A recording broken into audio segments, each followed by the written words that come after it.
that goes. You want me to mute? Boom. No, you're good. I mean, All right. we should be live right now. We're just gonna hop in, man. I know it's gonna be a little sketch right now, but we'll just wait about 5-10 minutes, let a few people get in, and go from there. Yeah. Yeah, man. You gotta get the intro. You gotta get the intro music We going, brother. we're gonna do it. We're gonna do it. I'm just so, like I said, amateur at this point that we'll just kind of roll with it. What we got right now? 3 people in. Hey, make sure when y'all come in, probably talking loud as heck. Make sure y'all come in and drop a comment down, hit the like button, and we should have a pretty good show, man. We got me and my boy Sage in. Sage, the freight broker, but he'll be able to introduce himself once we get a little deeper into this conversation today or tonight. Yeah, what we got right now? Presently multi-talented, working on lots of things going. Heck yeah. Sharing everything out here. We got about 6 people right now in, so we'll just let them come in, man. We should at least get to about 10-15 people before just go ahead and hopping into it. But yeah, as always, guys, if you guys got questions, go ahead and drop them down, whether they're about, booking freight. We got a broker here negotiating freight, industry changes.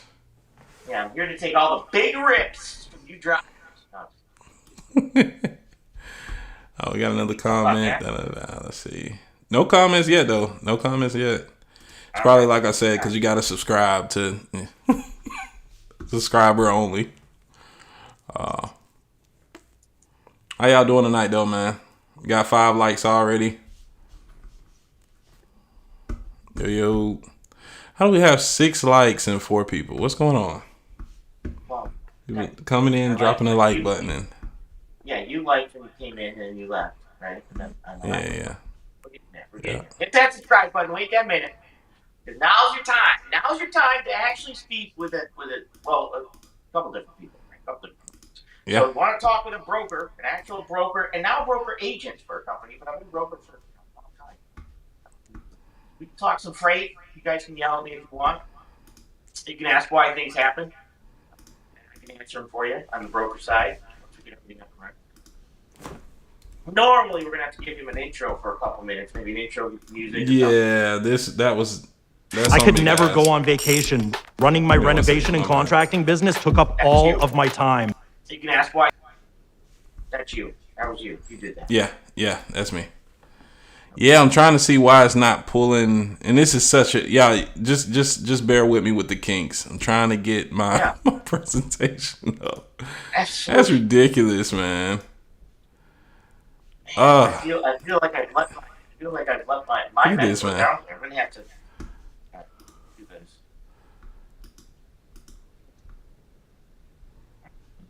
Reload my Discord. Is that it right there? That's it. Now we're learning something. Okay. There we go. Okay.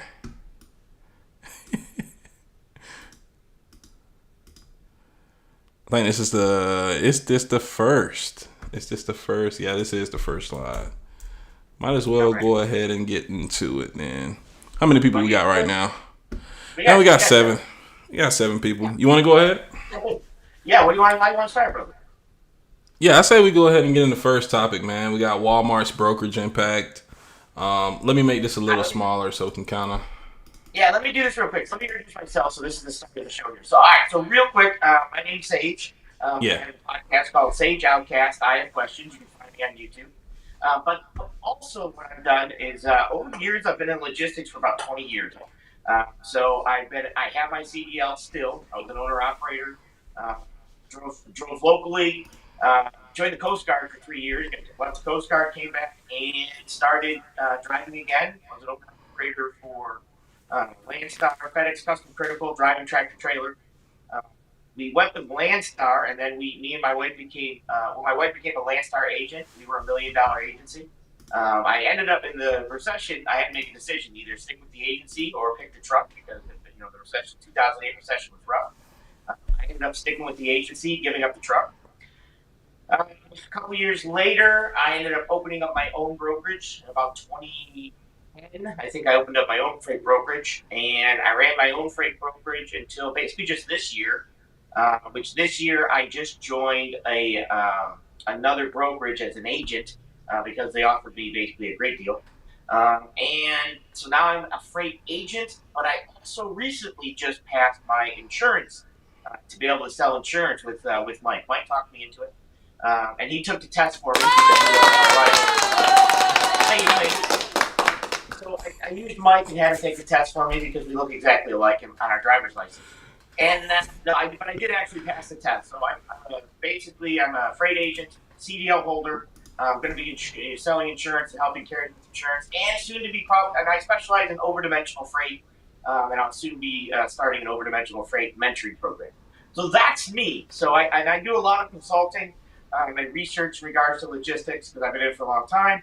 And what else have I done? Just so everybody knows that I might have a couple qualifications. I've helped with Epoch Times, Freightways, consulting in regards to logistics. So that's me. That's the speed version. Just so everybody has questions, if they want to yell at a broker, I'm the guy to yell at. Or I'm the guy to ask questions if you want to know why brokers do some of the stuff they do. I'm ready when you want. Heck yeah, man. I'm pretty sure most of the guys in here, these 10 people, probably know who Entre Mike is because you're on the channel. If you're brand new watching, started off doing box truck in late 2020, then ended up venturing over into hot shot. What was it? Summer of 2021. Ended up exiting not too long, a few years afterwards to do insurance, and that's what I've been doing the past year or two. So, I got a few different backgrounds into trucking and then the service side with compliance and insurance. So, not as seasoned as Sage, but we're getting there. We're getting there. About 20 years. I got about 20 years in logistics. 20 years. Jesus Christ, once you're in there, you can't get out. I barely got 4. Barely got 4. We're doing this. Heck yeah. All right, so let's go ahead and. I got you. Questions. Yeah, you brought a list of questions and stuff that you wanted to cover. That way we can give some news and education to the crew here. Yeah, man. I know you're very, very opinionated on some of these things, man. And nothing wrong with that. I think you just got a lot of passion for the industry. And, where passion comes, a lot of respect. And, like I said, entertainment can come from, too. So, I want to go ahead and hop in. Let's see if I can get this to work. Sure. Let's give it a shot. Yeah. So, we got Walmart's freight brokerage impact. Right here, I don't know if you can see my mouse, but the owning 11 to 1,000 trucks basically is the qualifications, 5 years plus consecutive operating authority, $1 million in liability insurance, $100K in cargo, and you must have 53-foot dry vans, reefers, and flatbeds at the moment. So not everybody can take this freight. Most of my channels watching are doing non-CDL like hot shot box trucks. So at some point, I do think they're going to add into the LTL space, for expedited freight. But for right now, at this current time, it's just for tractors, 5 years of operating authority. What do you feel like is going to happen as far as them entering their private fleet into the market, along with creating a freight brokerage? Yeah, so a couple things. Like I specialize in open deck, so that's pretty much also what I do. But in regard to Walmart, most brokerages, when you're a freight brokerage, you don't truly like single truck owner operators. I know a lot of guys don't want to hear that, but it's a lot of times that you guys are pushed out and it's harder for you guys. So we have some plans for that. But with Walmart, they're pretty much going to be looking at taking only 10 carriers. But most of your fleets, most of your trucking companies out there are about 5, right? There's a lot of 5 truck areas or less, right? So I don't see this affecting a lot of those guys being able to haul that freight. Do I see them jumping in and taking a lot of that freight? I don't. I don't see it as any bigger influence than we already have in regards to brokerages. They've had their brokerage for a while, but now they're looking to put in there, and I think they're using it more to secure some of their own freight than get out there and start messing in other people's freight because that can get kind of messy sometimes, right? But I don't think it's going to have a major impact just because you can't haul their freight unless you got 10 trucks or more. And most of your carriers are looking to have basically around 5 trucks when you're running spot market freight, right? So a lot of this stuff they're going to take is going to be contracted freight that they're securing, and they're looking for contracted carriers who can provide more than just that spot market freight, if that makes sense. Like they're going to go in there and try to secure contracted freight, and they're going to reach out to carriers to help them secure the contracted freight, which is usually done with, obviously carriers that have more trucks. Okay. What do you think about the digital integration? Do you think they're gonna have like a Amazon load board, centralized load board where there's not really any human emotion in booking freight? It's just gonna be centralized load board where you pick the rates based on what they deem is worth, or Yeah, I think a lot of freight brokerages are going into that that aspect in regards. So freight brokerages kind of do a lot of stuff. So when drivers look at freight brokers, they're like, "Oh, I use that to the phone." Not really. I mean, if you want to think about it, you've got sales and marketing, and then you've got finances to verify that the customer has money and they're going to pay their bills, and then you have operations to determine what type of equipment they need, and then you have dispatching. Well, the one that you can kind of push off is that dispatching and that load bidding. So they're going to secure a lot of their rates under a contract, and I believe that they're going to have a load board that they're going to put out there and allow these carriers to bid on that. I don't see it being a lot of spot market freight, like I said. I see it being a lot of reaching out and saying, we have a lane, we have 100 loads on this lane. Uh, we'd like to secure carriers to do this lane, right? okay. So in regards to the spot market, I don't feel it's going to be a ton of that type of, because like I said, spot market trucks are usually not 10 trucks or more, right? You're So if right. you're running spot market freight already, then it's hopefully not going to affect you as much. That's fair. That is fair. I'm not gonna lie, man. I'm kind of out of the loop as far as, like you said, I mean, Walmart's basically a mega carrier at this point. The only thing I saw that was an issue, I forgot who exactly the source was, but they stated that in the off times that Walmart kind of wanted to add that fleet size of about 12,000 trucks, maybe not the entire, because they got to actually get their stuff done too. But you don't think them adding their trucks into the mix, actually taking spot freight when they got empty trucks and trailers, could affect the capacity? Maybe a little bit, but like I said, the last thing they're going to want to do is pull some of their trucks that are company drivers out of the system and put them Yeah. running brokered freight and possibly lose some of their customer freight that fuel their stores, right? So the big aspect of having company drivers is you tell them where to go, they go get it, right? It's Yeah. not like, well, I don't know if I want to do this, right? So I don't I don't see a lot of their trucks entering into the spot market and running brokered freight or running that type of stuff and possibly losing that control of what they're moving already. I think for So, them it's going to be more an opportunity for them to snag carriers to mhm. help them with their trucks, basically. Fair. That's very fair, Sage. I love that you're coming with that background knowledge. Now, how do you feel about this? Now we got truckers in the chat Yeah, too. We're always exploring new ways to better serve our customers, like you said, and lower the yeah. cost to enable everyday low prices. So, do you think this is actually a negative comment when it comes to guys signing on to Walmart? Whereas they're probably trying to cut their own costs as far as maintenance and equipment, and looking to actually book out the freight to other owner operators at a lower cost that's not really sustainable. Sometimes that doesn't work. I mean, sometimes when you say lower cost, it could be, hey, I can drop trailers in your location rather than charge you detention. You can do drop and hook. We can just leave that trailer there. So lowering the cost isn't always bringing the prices down. I mean, sometimes it does. The issue is that not all the time when you reach out to the spot market, like you're going to get the best carrier that could end up saving you money, right? That carrier Yeah. could grab that load, be late, and now all of a sudden Walmart's getting detention charges or not, missed pickup, missed delivery fees, or they're also getting claims, cargo claims, and things like that can possibly happen because the carrier that picked it up isn't trained the same way Walmart is, right? So it's a risk. I mean, they're going to say that because it's sales, right? You're going to say what the Yeah. customer wants to hear sometimes, but that's not always giving it, lowering the price and cutting the rate and doing that. Does it happen? Of course it does. But you got to be careful because, for example, me, like if I post a load to the load board, I might get, I'm not lying, I posted loads to the load board that I'll get 50 calls and only one truck is qualified to hold it, to haul it out of 50 calls.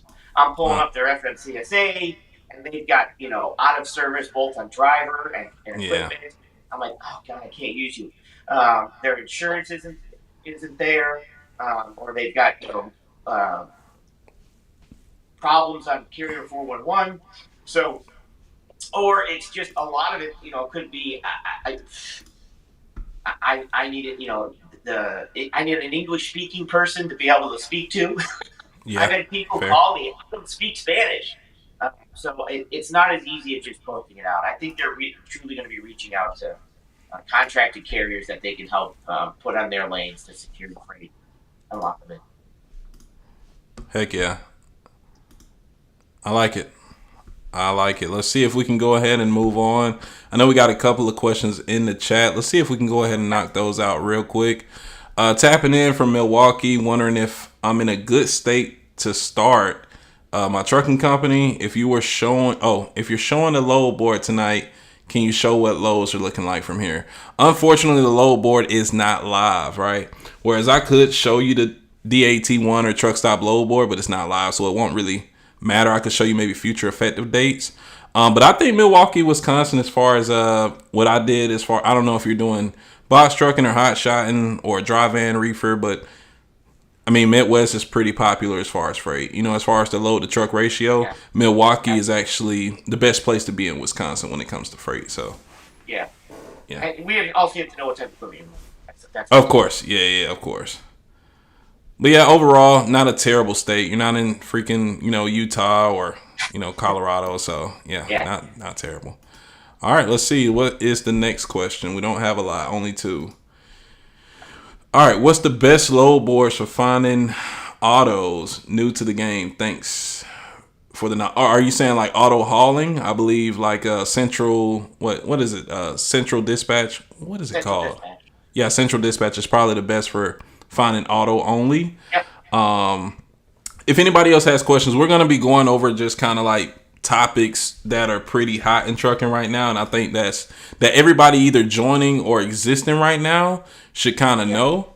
But throughout it, we'll still answer your questions and get back to them. Let's go ahead and get to the next one. Oh, what's up, Sage? We got plans. We're eventually going to do a call-in show. I eventually can set this up for a call-in show. So we got plans. Yeah. Definitely subscribe, hit the like, share this out, because we're going to be doing some stuff in the future here together.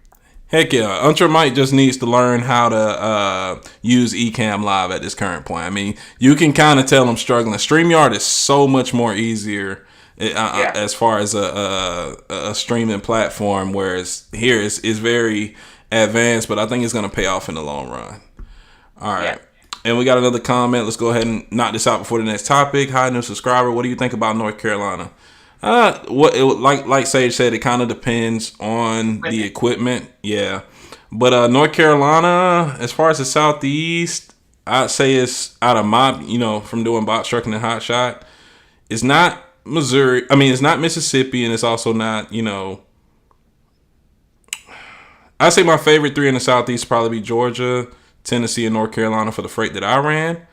But it would most definitely be probably the 3rd. Once you get on the east side, like the coastal side of North Carolina, it's not much freight, right? You kind of got to be closer to Charlotte, maybe Raleigh, Durham area sometimes has freight, but it's not a big hub for freight. I'll say that for sure. Good question though. All right, we got through those, so let's go ahead and get into the next topic. You're probably gonna enjoy this one. People watching. And actually Sage too. So broker negotiation strategies. You guys don't have to, worry too much about what I put down here.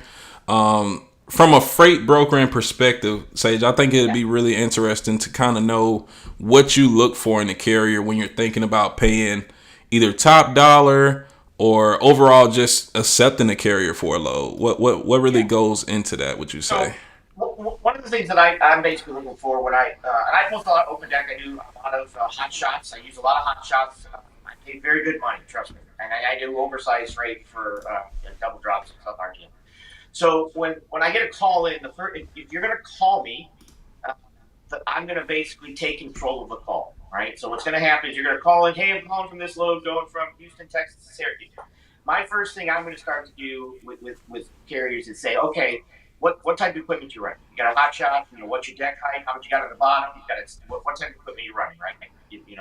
I want all the information. You better know the information about your truck. You want to know what you got on the top deck, what you got on the bottom deck, what's the deck height, how much you can, what can you axle out? You've got straps, because I use a lot of strap stuff. You have straps. And so the question that I'm asking, I'm doing that to determine if you actually know your equipment, because that's key to me, right? Good truck drivers are going to know their equipment and be able to answer those questions. Now, I understand I'm a better broker than most. Trust me, because they don't do a lot of it. The other thing I want to do is because I'm interviewing you to see if your equipment will work for my freight, and then I'm going to see if you will work for my freight. And then I'm going to ask you how far away you are. Are you empty? And see, that type of situation, obviously make sure to get there.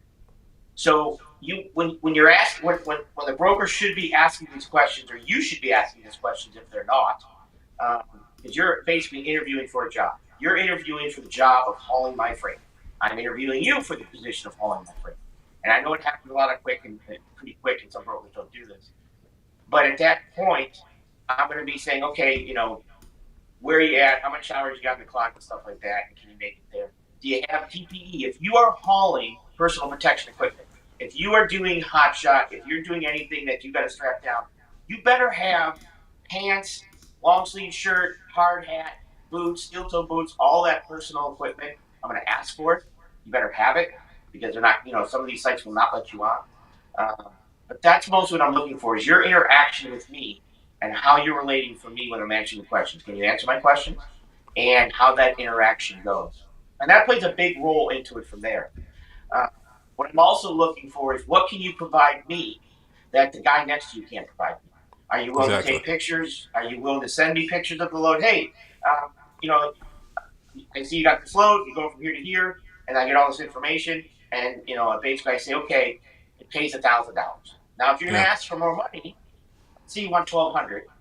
I know it's a lot. It should be like $3,000 because the miles is like $1,500. But let's just go there. If you want more money, present to me why you want more money. Right. So if you're like, hey, I was actually looking somewhere around 34 instead of 3,000. But if we can be there, I can get you pictures of the load. I can be there by this time. I got a full clock. Now you're giving me reasons what you're going to do for me. Hey, I'll take a picture of the bill of lading as soon as I'm loaded. I'll shoot you a picture of the bill of lading. I'll text it right to you.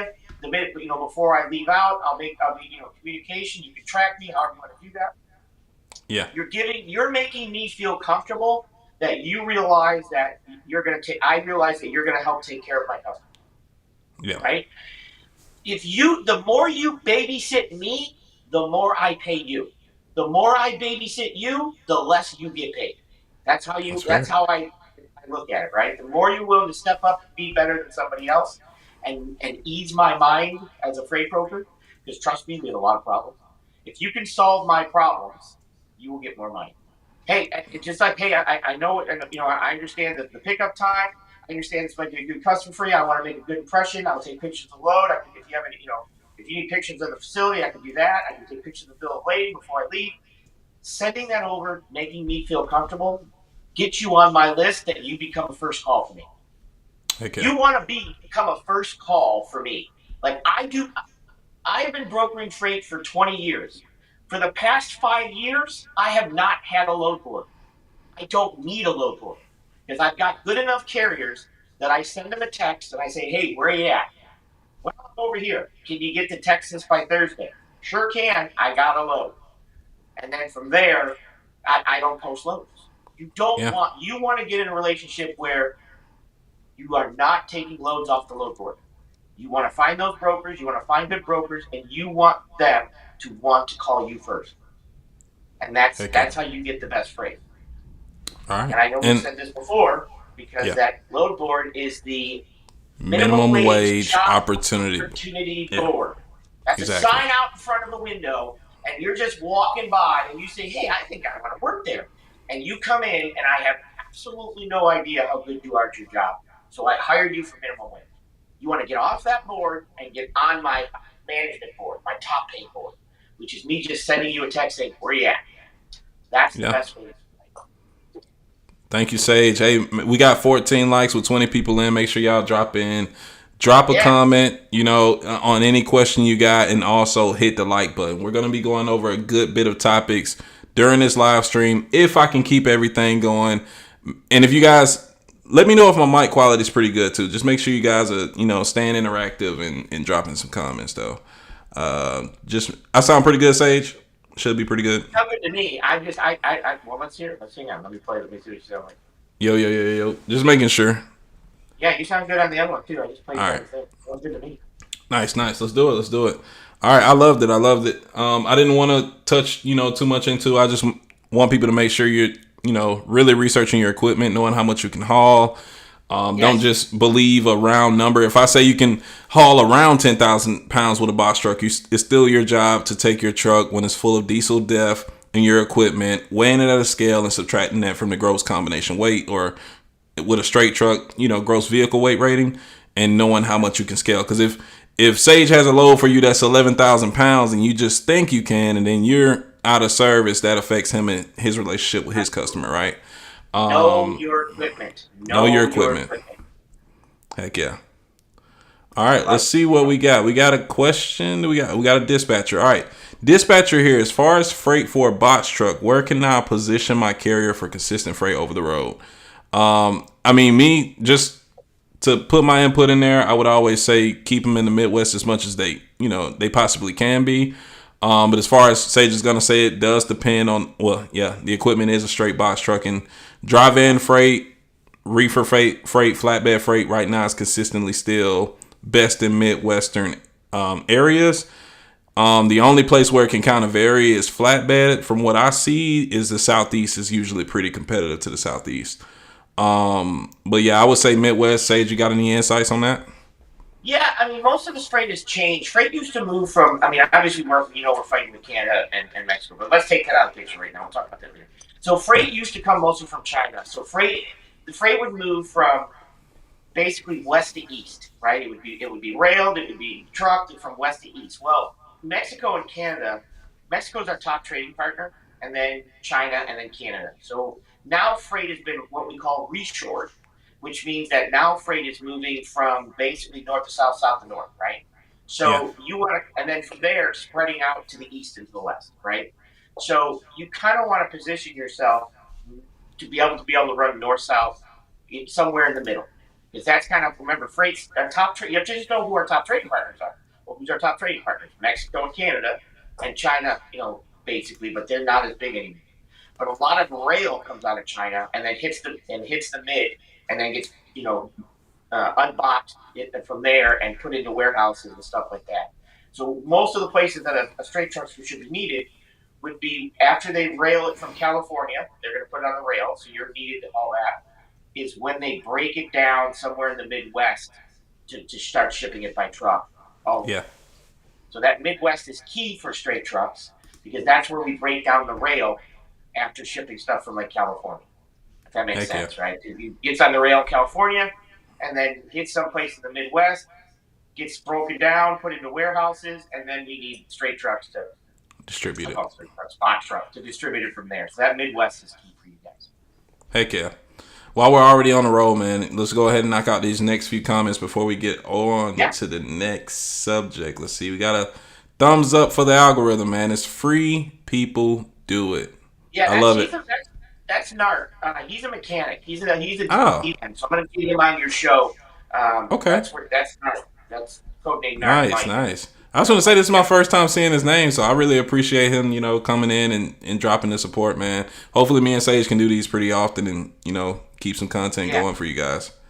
Let's and I'll get him on your show too, so if you have questions about mechanics and stuff like that, you can answer. Oh, man. As far as, all I would have to do is get you a video idea on a Dodge Ram versus a Ford for Hot Shot, and probably the best one for Sprinter, and then, of course, box trucks, comparing like a Freightliner versus a Mack or a Hino. Those are like the top three, but that would be amazing, man. Yeah. That would be amazing. All right, so we got one more question, then we'll go ahead and move on. How do I get on this broker list? Give me a chance to prove myself. I guess he's asking, how could I do it if I was that carrier? And he kind of went over that a little bit, but go ahead. You're going to have to, let's be honest. So one of the things you're going to have to do is once you find a broker you want to work with too, like if it's a shit broker, if it's a crap broker, don't put him. He's not on your list. But once you start to move freight and you do a good job, like I said, hey, I'm going to send you a picture of the bill of lading. Here's a picture of the bill of lading. I'm on my way to the delivery. Now you're giving me a copy of the bill of lading before I, a photograph before I even, hey, make sure they sign in print. Make sure they sign in print, and the person who writes it is legible, right? If you can't read it, I can't read it. If something goes wrong, my job is to protect you. Well, if I can't read the name, I'm going to be like, I don't even know who this person is. You don't know who signed this thing, right? I got to protect you. Once you find a broker like that, just say, hey, man, I had a good, I hope everything went well. I enjoyed your freight. The price was right. It worked out.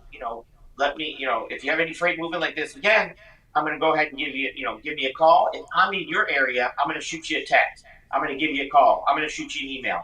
If you send an email, I want everyone to learn how to do a signature at the bottom of your email, meaning it gives me the name, the company, your MC number, a professional signature at the bottom of your email. So every single email you send to a broker, I want you to have a professional signature with your company, your name, your title, your MC number, the name of the company, the phone number, so that when I see that, I see a professional that I'm working with. If you just send an email that says, hey, Texas, yeah, I've heard of it. It's a state in, the South. What are you looking for? I don't even read those. Those are thrown in the trash. Create a professional signature at the bottom of your email. You are a business. I need you to act as professional as possible because the guy next to you might not be. He's out, you're in. Heck yeah. Send email. Let's do it. Send email to the brokers every time you're in the same area.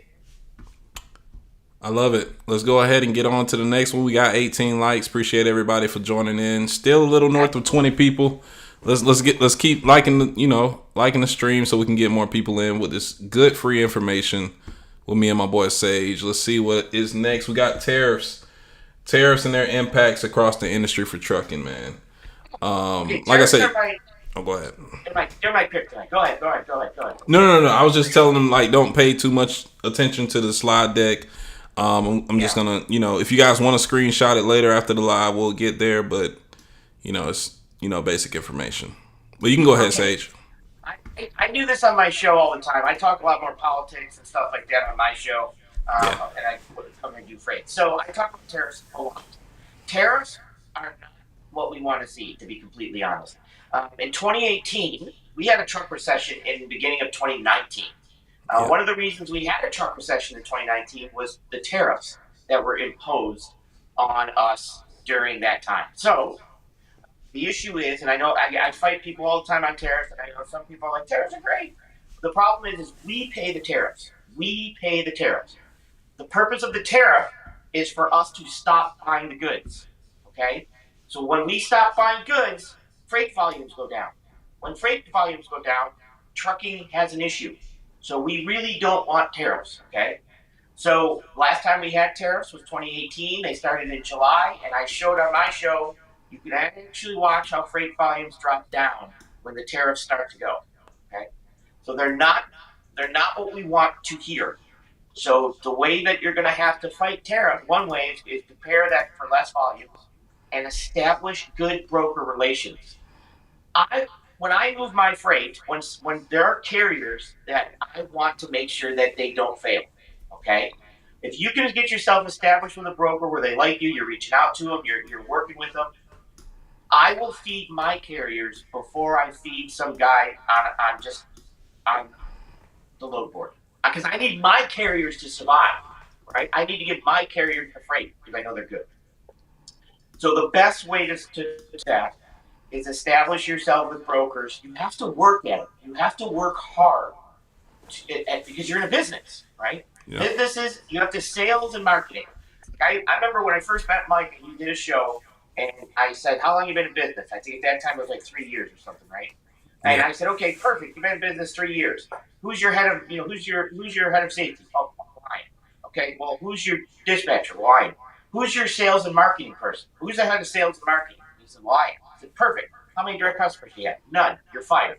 You've been here 3 years and you have no direct customers and you're the head of sales and marketing? Who would keep that guy? Yeah.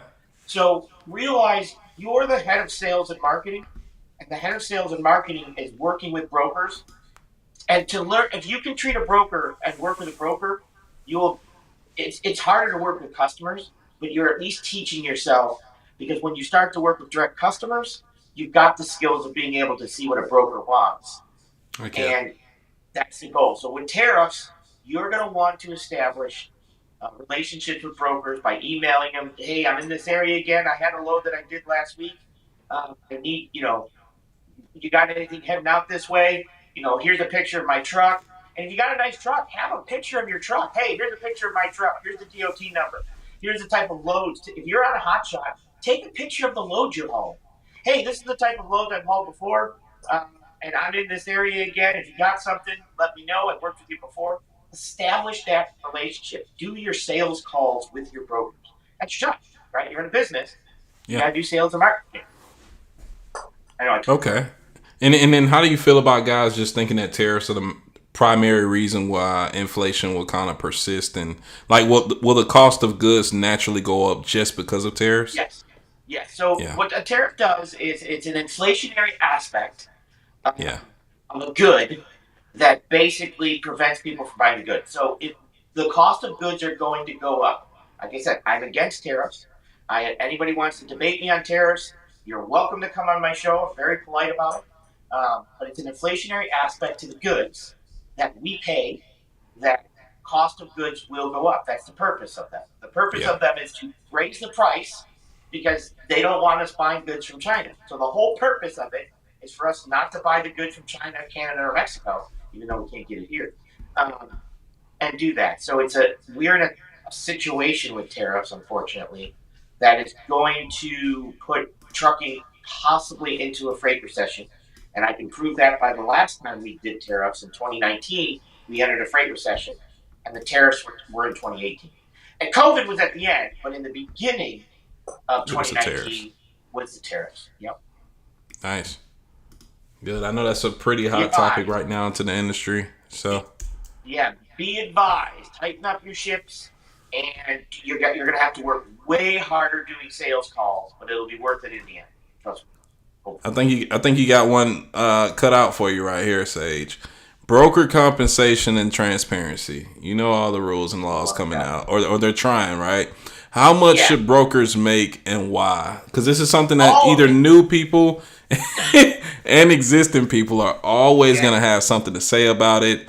With the guys at home making good money, first off, go over what I guess you can go over, in my opinion, if they want to know what a broker's job really entails, as far as finding a customer, keeping a customer. You're doing a job that they don't want to do, but they kind of see it as like a freight dispatcher, right? You guys should make no more than 10% off of every load, and that's being generous. I literally want to reach through the phone and shake you right now. Either way, that's when I hear that, that's what I want to do. So just be advised, before a truck driver backs into the door, before you even open the doors and back into the door or pull into the yard and get your straps ready, someone like me has worked endless amounts of hours doing sales and marketing, proving myself to get somebody who already has a logistics provider to trust me more than them, okay, to try to get in the door. After that, I have to check their finances. So I have to make sure that they pay their bills and keep track of the money and handle the checks and everything else. So that's finances. Then I have to do operations. Operations determining, okay, what type of truck do they need? Do they need a team? Is this going to need tarping? Should we wrap this instead of tarping? All this operational determining what type of freight that they haul, how often they haul it, how many trucks I'm going to need, how many carriers, should I contract this out? Should I spot mark this? After that, I have to do pricing, right? But that's part of operations. I have to determine the price, figure it out, how much it's going to cost. Now, I specialize in over-dimensional freight, so I move stuff that's 20 foot tall, 20 foot wide, so my whole world's different. But I've done legal loads, and I use hot shots for my legal loads. Then I have to do dispatch, right? I then have to dispatch the load. I have to build the load in my TMS, and then I have to dispatch it. I have to take endless amount of interviews. I sit there and I'm interviewing 50 drivers for one position, right? So 50 employees are calling me saying, I want the job, I want the job, I want the job, I want the job. I have to interview which one is going to be best suited, that's going to provide the best value for me and my customer. And then after that, I have to maintain and manage all that to make sure you deliver and you don't smash my crap. And if you do, we have to do a different thing. So from there, I'm doing about 5 or 6 jobs before you even touch that freight. I've told this to drivers before. It's going to sound kind of like a jerk, but it's honest. If you were to try to hire me for your trucking company, you could not afford me. You couldn't afford me. All right? For everything that I do, you couldn't afford me.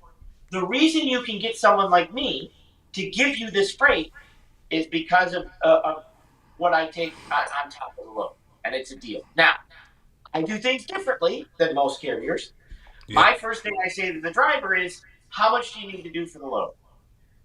Technically, a broker is not allowed to take a supervisory role in the shipper or the carrier.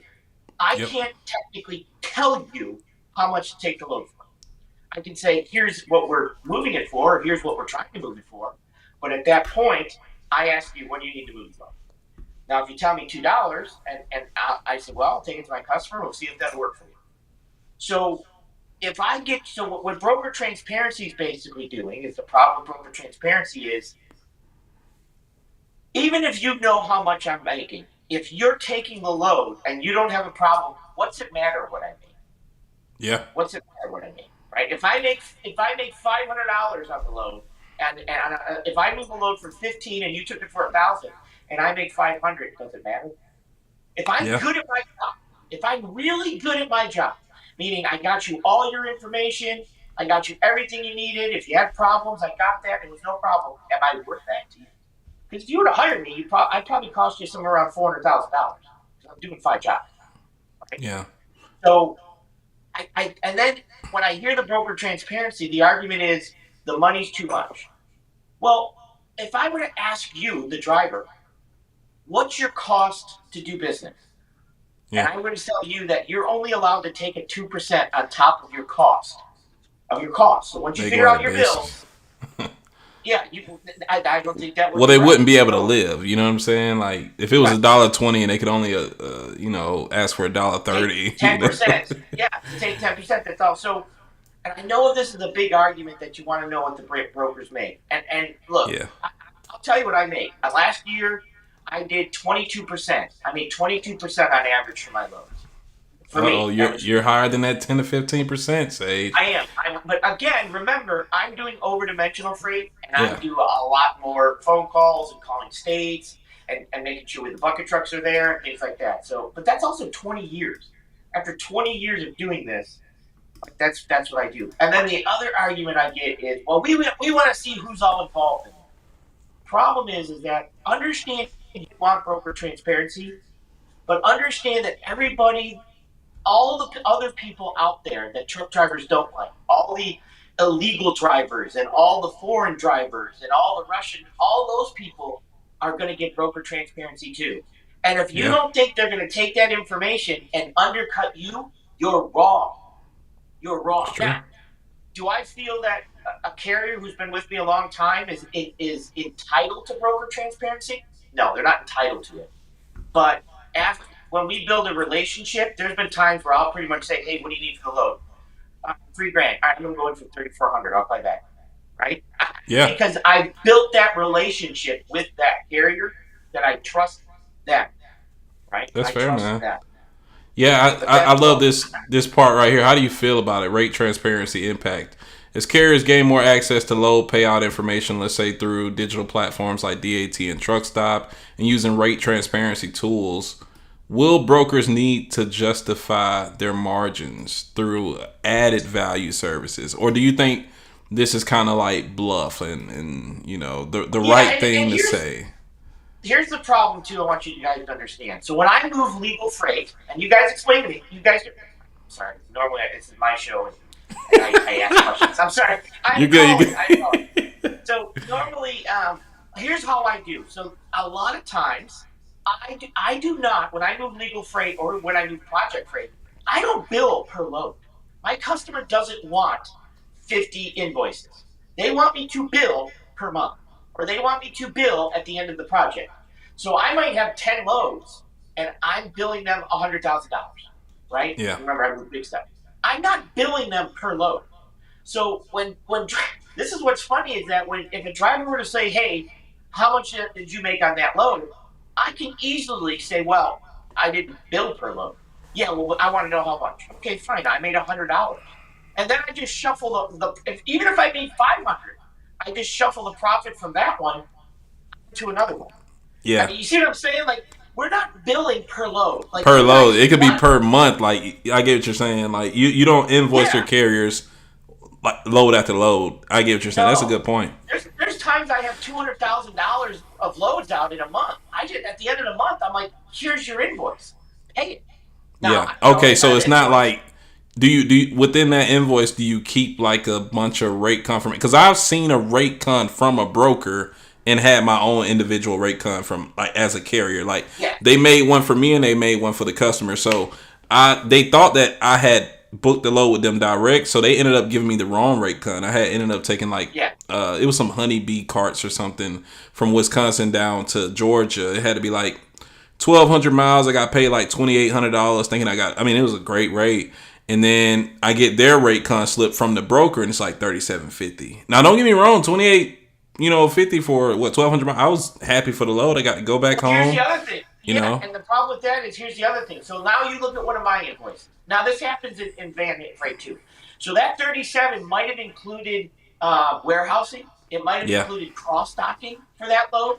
It could have included that. Hey, what we're going to do is we're going to unpack this from the rail, and then we're going to put it we're going to truck it to a warehouse, and then from the warehouse, we'll include all of that into this one trucking. So that 3750 could have been warehousing, cross docking, unpacking, and a lot of other fees before you took it.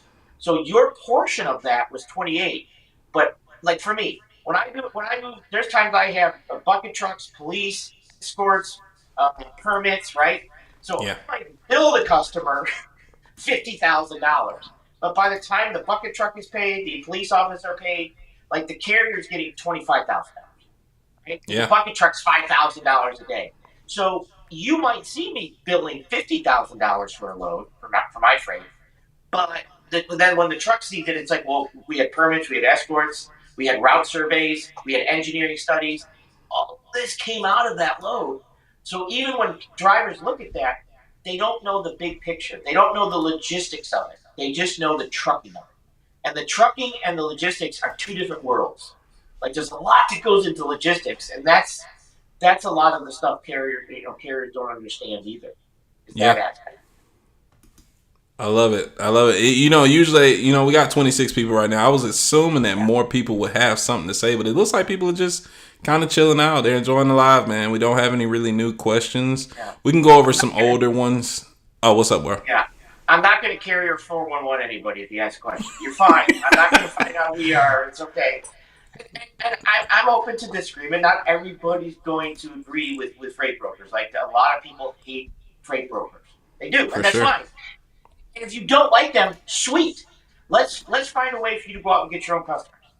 Right? Good point. Remember, the problem with the difference between a broker and a customer is if I go to my customer and say, yeah, no, I'm on vacation this week, I can't take that load, the customer will find someone else to do it. And once they find someone else to do it, you're out.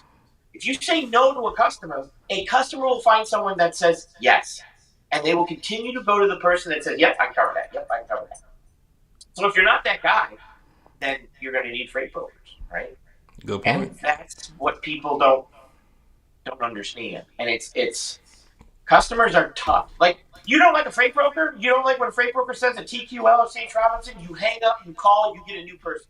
That don't work with shippers. You hang up on the shipping manager and you call back thinking you're going to get another shipping manager. You're not. So you got to learn to deal with that shippers a little bit differently, right? And saying no to them, like, oh, sorry, I can't do it. They might find someone who can, and you're out. Thank you. Let's freaking go. Thank you very much. Let's go. All right. Yeah. Let's see. We got one comment right here. I think it's another one asking, can he work for your brokerage? We'll just ignore that one for now. I don't think Sage is hiring, but great question. Presently, I'm not, but I could be in the future. But the problem is that for me, I really look for somebody who understands. I don't logistics I don't and hire new people. Yeah, I don't hire Exactly. new people, Yeah. basically. That's You have to fair. have experience.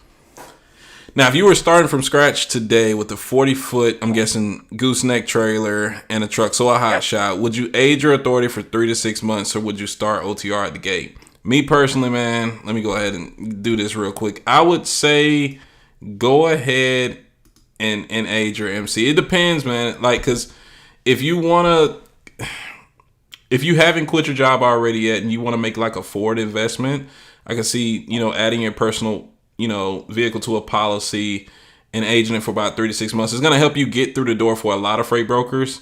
I'm not sure how many, like, I'm pretty sure if you go through Highway or Carrier 411, you guys can see who's been aging their authority versus actually operating.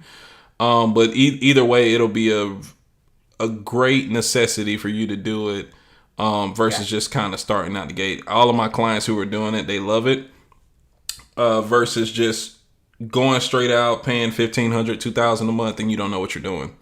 I feel like that 3 to 6 months can be a real, like, grind time forward investment to where I'm gonna research the hell out of my market during that 3 to 6 months versus I just found out about the industry, maybe 2-3 months ago. I'm gonna invest, get my insurance, get my truck, get my trailer. This kind of helps, especially if you don't have the truck yet, you don't have the trailer yet, but you just want to invest into the business in general. And it's nothing but a few $100s a month for most people. So that's kind of what I'm telling guys now, because if it was 2020, 21, like when anybody with active insurance and they probably didn't even check Carrier 411 could get a load for most brokers, just go ahead and start. Because, I mean, they were looking for trucks like crazy. The demand was so high for trucks. Whereas now you got to kind of be more strategic. You need to know more about your market because you're competing against guys with less overhead, more industry knowledge, and overall just smarter people, when it comes to logistics. So I would say go for it. But, everybody's different. Yeah. So highway, you can. Highway, I have highway. And highway, I can see how much you're factoring with, how much you're factoring. If you've been out there and you haven't factored any loads, I can see some of that. They're hooked up with TriumphPay. So if you're going to do it, what I would do is go to Google and type in brokerages, a list of brokerages that work with 0 to 3 month authorities, right? Find out who that is and start to take a look at that area right there. What I honestly would do now would get start to put together a portfolio of what you and your truck. Portfolio could be a couple pictures of your truck, your trailer, picture of your DOT number, possibly a picture of you standing in front of your truck, like some type of portfolio that you can put together that might ease the mind of a broker that you're, to the comfort level. Because the biggest problem right now with brokers, and if you can solve my problems, you're on my list, right? When you solve my problems, you're on my list. So the biggest problem freight brokers have right now is posting loads in the spot market and trying to find carriers that aren't going to double broke my freight, that aren't going to swap trucks and swap freights and do all this scammy type stuff, right? So if you can legitimately sell yourself as I'm the driver, I'm going to be hauling it. Here's my truck. Here's my equipment. Here's a picture of the other stuff that I've hauled. You're going to potentially ease the mind of the broker, right? So you can age it, or at that point, you want to say, okay, I'm starting this business. What customer is it? What type of freight do I want to haul? Freight moves in a specific lanes, right? So freight moves from raw material to manufacturing, from manufacturing to distribution, from distribution to retail, and retail either to your hands, basically. Or it branches off and it goes from manufacturing to job site. That is the lane that I chose to go in. So I find manufacturers that have to get to job sites. Now I don't move a lot. So for me, I do quality over quantity. So one of the things you want to look at is say, okay, if I'm moving an open deck, if I'm going to be moving a hot shot, what do I want to haul? What can I haul? Who's in my area? Who's in that I could haul? Is there a welding or a manufacturing plant or a welder, something in this area that is making stuff that I can at least go down there and say, hey, I'm from this area. If you need something locally, give me a call. Or if you're looking to move stuff, just here's my card, here's my business card. Find the people, the type of stuff that you can haul with your equipment, and just say, hey, because those are the guys that C.H. Robinson is not going to flood into a welding manufacturer who might ship out 5 things at the end of the month. Now, end of the month is always very busy, so just don't take the end of the month off. But they're not going to storm those guys. C.H. Robinson wants volume. So you're going to have to find customers that are quality over quantity. And the reason you choose manufacturing to job site is that a manufacturer might have what we call a performance clause, meaning if it doesn't get there by this day, and you guys probably experience this, there'll be times where like, we got to get this out. It's got to be delivered. It's got to leave today. It's got to get out of here. And then it gets to the job site, and the job site's like, we don't even need this yet. It's because they had a performance clause in the contract that the manufacturer was required to get it out by this date, or they would pay a fine to not get it there. They don't care if the job site's ready for it or not. They might have had to pay $10,000 if it wasn't shipped by this day. Now it's on the receiving end for them to be ready for it. So what you want to do if you're doing open deck is find customers that are possibly manufacturing goods and see if you can get contacts with them, drop your business cards, and say, hey, I'm in this area. I live in this area. I might not be your first call, but hey, I want to be on your list of people to call because I might be able to help you out and get something moved for you for a pretty good rate as you build that. So just think outside the box like that. Yeah. And then of course find the carrier, the brokerages that'll work with you. 1,000%. I tried to show, a sneak peek of that.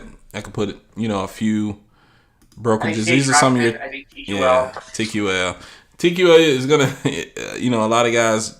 We're not gonna talk too much about TQL on the live stream. Yeah, but TQL is not the best, but it's one of them that if you need them, just realize who you're working with and cover your butt. Do everything 100% right because they will hold it against you when you don't. For sure. Yeah, I know they're dealing with a lot when it comes to freight broker transparency right now. So we'll go ahead and lighten the mood and move on to the next topic. Future of LTL and box truck sprinters and hot shots. This is just, really for the demographic of my people, that watch my content. They absolutely love LTL. I've been getting a lot more cargo vans and believe it or not, power onlys watching the content, especially like my load board videos. They really been wanting me to do load board videos on them. If we got any, well, everybody in the comment, we got about 26 people. Drop down what kind of equipment you're using and what's up, Sage. Yeah, please. So I think that in regards to LTL and box truck with spinners, so if we're doing recession type stuff, let's put it this way: if I were normally ordering $100,000 worth of freight, now I have to get 25% tariff. Let's just use simple numbers. Now it costs me $125,000 to get that freight. Well, I got 2 options: come up with the money, which I might not have, or get less freight. But if I'm getting less freight, I might not need a trailer. I might be shipping half a load. I might be shipping a box truck. So do I think box trucks are going to be more used right now because people are going to be shipping less freight, but that still has to go, so they don't need a full 53-foot trailer? They're going to say, well, let's just ship out these 4 pallets. We can afford to ship out these 4 pallets. Let's get these 4 pallets shipped out. So I believe there's an opportunity for that with some of these tariffs if they dredge on for a while because of the the limited amount of just can't That's a great point. Usually I think of them using box truck sprinters and hot shots for expedited freight, where in this case you're just saying, instead of them like waiting and trying to put it on the drive line, let's just put out what we can for a lower price. Make some money. I gotta make money for that. Let's ship the half truckload because that's all the customer can afford right now. We need to get this out. Let's go ahead and ship the half truckload. We don't need a full truck. Can you get me? Can we ship these 11 pallets? Can we ship these 10 pallets? Should we ship these 6 pallets? And how much is that going to cost? And I think you'll see some of that kick up a little bit with that. Now, again, it's still going to be lower volume, but I think the tractor trailers guys, the 53-footers, are going to see it first. And then I think that they're going to start to feed what they can ship down to the box trucks because they're just going to be shipping half a load, getting out what they can get out. So I do see that, yeah. And hot shots too, of course, can take stuff that full flatbeds and tractor trailers aren't taking. Hot shots fall for that too. Well, yeah, you told me that, especially when doing your overdimensional freight, if you could Yeah. put it on a hot shot, it actually helps. Because Oh, you're not 100%. doing very 100%. heavy equipment. It's just more so wide, Yeah. 10 feet, 12 feet wide type of deal. So, yeah, Yeah, that's and I pretty think interesting. most of my freight is what we call fall off freight. So I might ship something that's a round tank that has a cage ladder and a platform and a pallet of bolts and parts to put it all on. I don't, I pay regular rate for that. I don't because there's no tarp. It needs straps. So if you call me up and you're like, "Hey, I need 225 a mile," well, you get 225 a mile. Now the problem is that I still need higher insurance for it, right? So Yeah. that's another thing for it too that you're gonna want to look at. But I pay regular price because I don't care if it's a hot shot or a step deck. I just care that it's a truck and get it there. And again, I'm paying you to babysit me. By the time I'm done, I want my binky and my blanket, and I want to be all comfortable when I go to sleep. So if I'm going to pay you this amount of money, I'm going to end up with my blankie and sleeping comfortably at night and not worried about my freight. So All that's what right. I pay. And then we got a few questions. I want to. We might as well slap them out the Yeah. way. Let's see. We got K Fresh, Kirky Fresh in the building. What's up, Kirk? I don't know if you're still in the building. I know you seen this. I seen this comment a little earlier, but been trying to just let us, flow, get everything going, and then get to the chat every now and then. Let's see. What advice would you give a driver, with 2 years experience? This might be an unpopular opinion because most guys who watch me do non-CDL, box truck, hot shot, and now I see sprinters. But I'm not seeing a lot of guys investing into like CDL equipment, man, whether it's box trucks or dry van power only, but the equipment prices are about the same. So, I mean, maintenance costs are probably going to be higher for dry van. Of course, you're going to drain more fuel, but Yeah. also the demand it's higher for dry van, it's higher for flatbed, it's easier for reefer. You know what I mean? So I don't really understand why I'm seeing so many guys with dry. I'm guessing CDL experience, not actually purchasing CDL equipment. At least through the few, hundreds of people who hit me up. It's amazing. Yeah, what type of equipment are you running? That's the first thing I have to ask because Yeah. experience for 2 years. Like to me, if you're running open deck, if you're running hot shot, let's say, you start to get an oversize. Start to learn oversize. Like I Yeah. said, I'm going to be doing it, and I'm not just selling my mentor program, but I if got you. you start to learn oversize, start to figure out what you can do to do stuff that other people don't do, right? It not have to be big oversized. Start to do 9 wide or 10 wide. These that so that would be something you'd want to do. Um, get a brokerage. Yeah. If you can afford the bond and get a brokerage, have your brokerage sitting there, so that if you were to get direct customers and you could hire somebody to work at your brokerage, you'd be able to present that to a customer, right? Start to reach out with the experience. I think one of the biggest things carriers need to do and understand is I freight brokers have data. We have a lots and lots and lots of data, right? Where truck drivers don't think they need to keep their data. They don't think they need to keep their information. I should be able to ask you, you've got 2 years of experience. I should be able to ask you, where were you March 30th, 2 years ago? And what freight were you hauling? And what lanes were you running? Like, you should be keeping your data.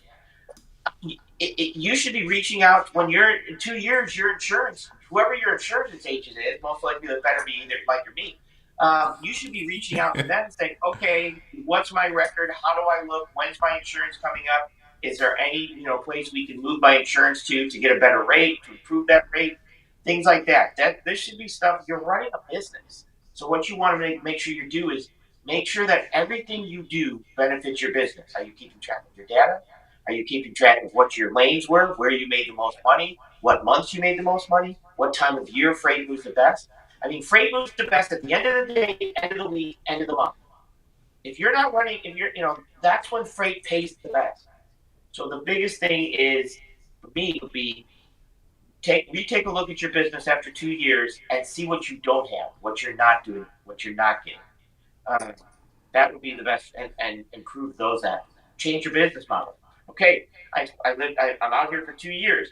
What's my next business model? What's my next goal? Right? Get a direct customer, get more equipment, things like that. So it kind of depends what type of equipment you're running. Of course, Nice. everybody should run open deck because That's the correct answer, and that's what I run. So I might be a little bit jaded towards open, towards just so you know. Same, man. Same. Let's I see, love it. man. We got really appreciate that, brother. I think that's where I'm leaning. Yeah. That's probably a little older. Let's see what we got right here. How do you treat carriers with a high safety score but has been running for about 3.5 years? So when he says high safety score, I'm wondering if he means like the bad high. Bad, bad high, Yeah, bad high. So like high is bad. So safety yeah, I score, know. Ben, we know this. You can check your safety score by going to the FMCSA snapshot. You type in your Yeah, number, you pull it up, and then what you do is you go over to the right and you click on SMS, and that's your SMS, and you pull that one down and it shows your safety score. Now, that is a CSA score. Now, understand that warnings are the same as tickets. Uh, but when I see a high safety score, I can go down there and see what you got. Why did you get that safety score, right? The problem with my customers is if you have a high equipment and a high driver, I can't use you. Okay. yeah, But if I go down and I looked at, well, I mean, you got points on there because you didn't have the instruction manual for your ELD. I don't care, right? But if I see that you got brakes and tires and all this other stuff, I'm not going to use you because obviously, or if I see a high safety score and I see that you've got something for a cracked windshield, right? And I call you up and I say, hey, did you get that windshield fixed? No, I didn't get it fixed yet. I'm not. You got written up for it and you didn't fix it. I'm not using it, right? that's fair. So that's the issue with the safety score. Now there is a way. It's called Data Q. It's called Yeah, Data Q. that DAQ. Yeah. FMCSA Data Q. You can make an account there and try to get some of your stuff removed. I suggest you do have an account with Data Q, DATA and Q, like QAnon. Sorry. Uh, and that's something you guys definitely want to look into if you can get that stuff removed. Because it also helps. You don't want that for your insurance either, just so you know. Just so you know. Heck yeah. What we got? Nothing crazy. Yeah, we're about to move on. Let's see what's the next topic. Yeah, there it is. Thank you. Yep. Carrier diversification. Let's go over this. This is probably a little boring, maybe. I wouldn't say it's boring. I think it's a great, avenue to talk about. I gotta figure something out with these freaking screens. I might just take this one down. How can I set myself apart from others, basically, man?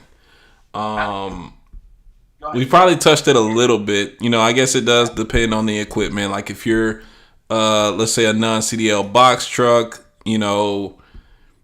maybe looking into spaces where a little bit more labor is involved. Like let's say guys who got a tire dedicated contract, if you're not willing to work and touch tires and move them in your truck and load them, it's probably not gonna, you're not gonna be set apart from others. If it's where you're loading mattresses, right? Just doing hard labor. If you're having to do last mile and install appliances, right? Where you'll have to do more work, beating up your back a little bit more in order to just stay, to stay diversified.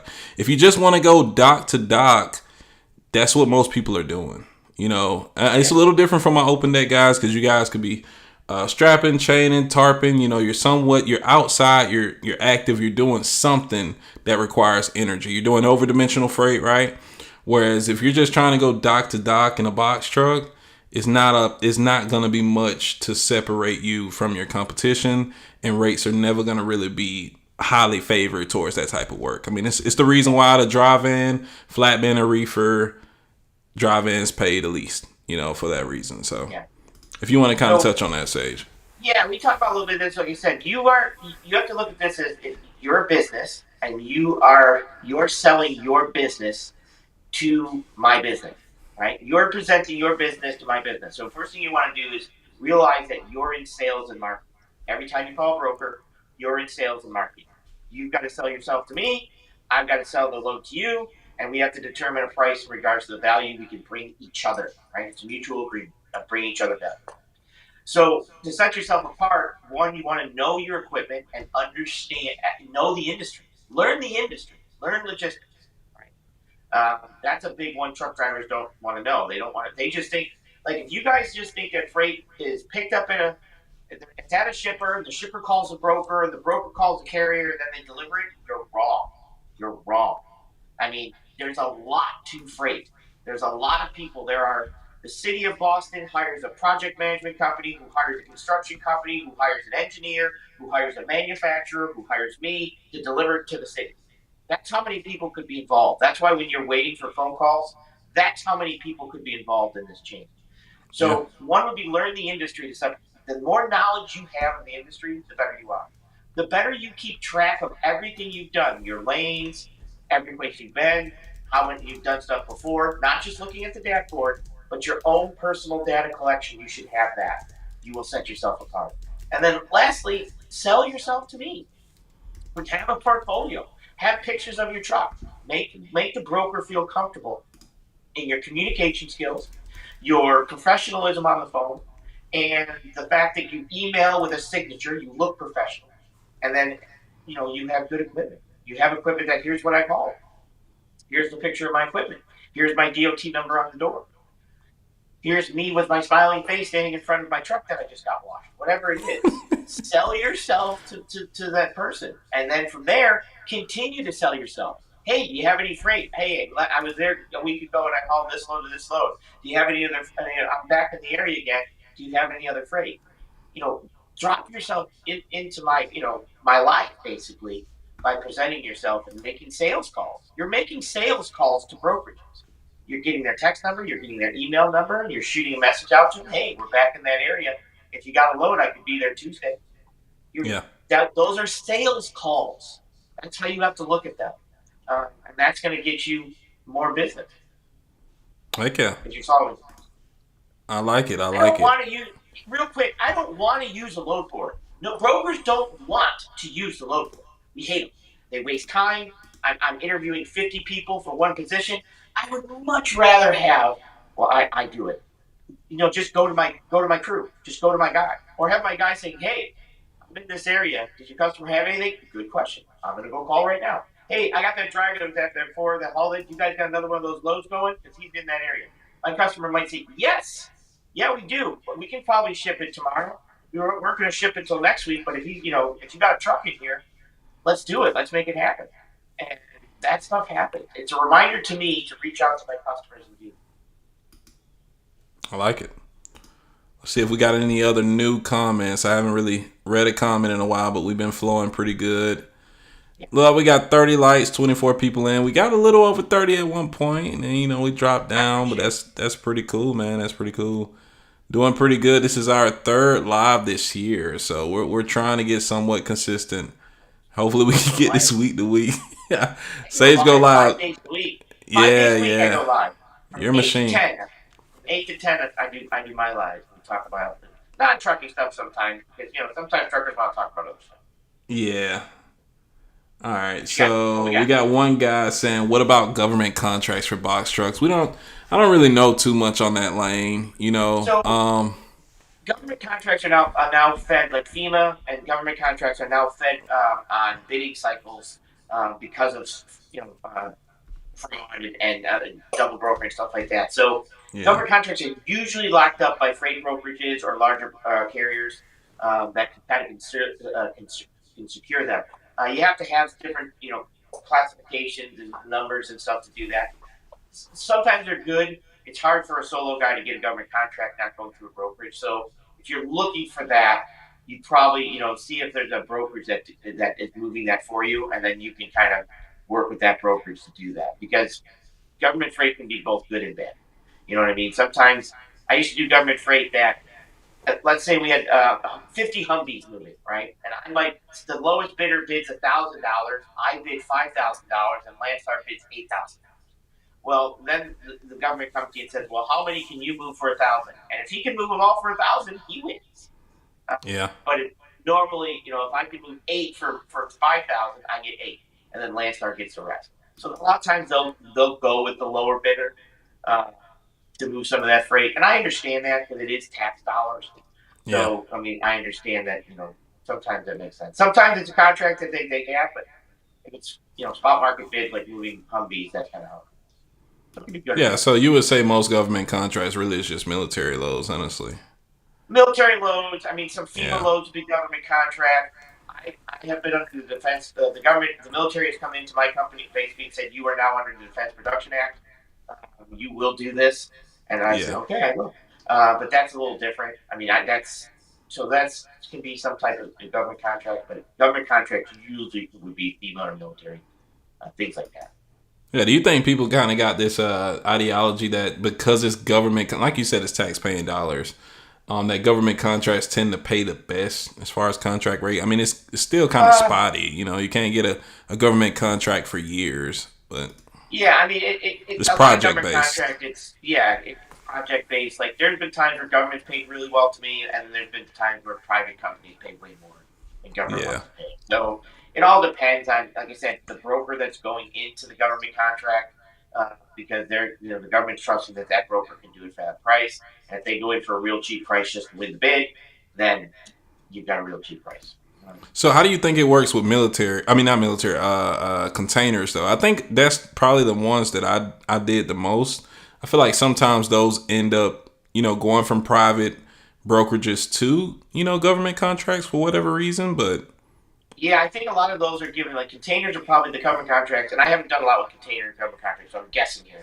Yeah. But most likely the government goes to the freight forwarder who handles all of the container processing, and then the freight forwarder is so it's a government contract based on the freight forwarder, because the freight forwarder is obviously going to handle all the container stuff because it came off the boat. It's got to go back to the boat. And all that. Exactly. So I'm pretty sure they'll go to a freight forwarder for that, but I've never done anything like that. So all right. Let's try to get into the next comment. I'm currently not running a business, but I'd like to in the future. I'm working oil field as a company driver, trying to shift into starting my own business. Okay, so I'm assuming. I mean, I know some guys do hot shot, or that's where hot shot really originated from in Texas with the oil fields. But what lane are you getting in? Like, what are you trying to do? I don't know if he's trying to do oil field as an owner operator. I don't know many guys doing that. So first thing I would do is understand that starting a business and getting your LLC, you can have an LLC and not be doing anything with it, right? So you can open up an LLC and have it before you get your trucking company. So if you're looking to start a business, the first thing I would look at is, okay, how much is it for me to open up my LLC? Pick a name.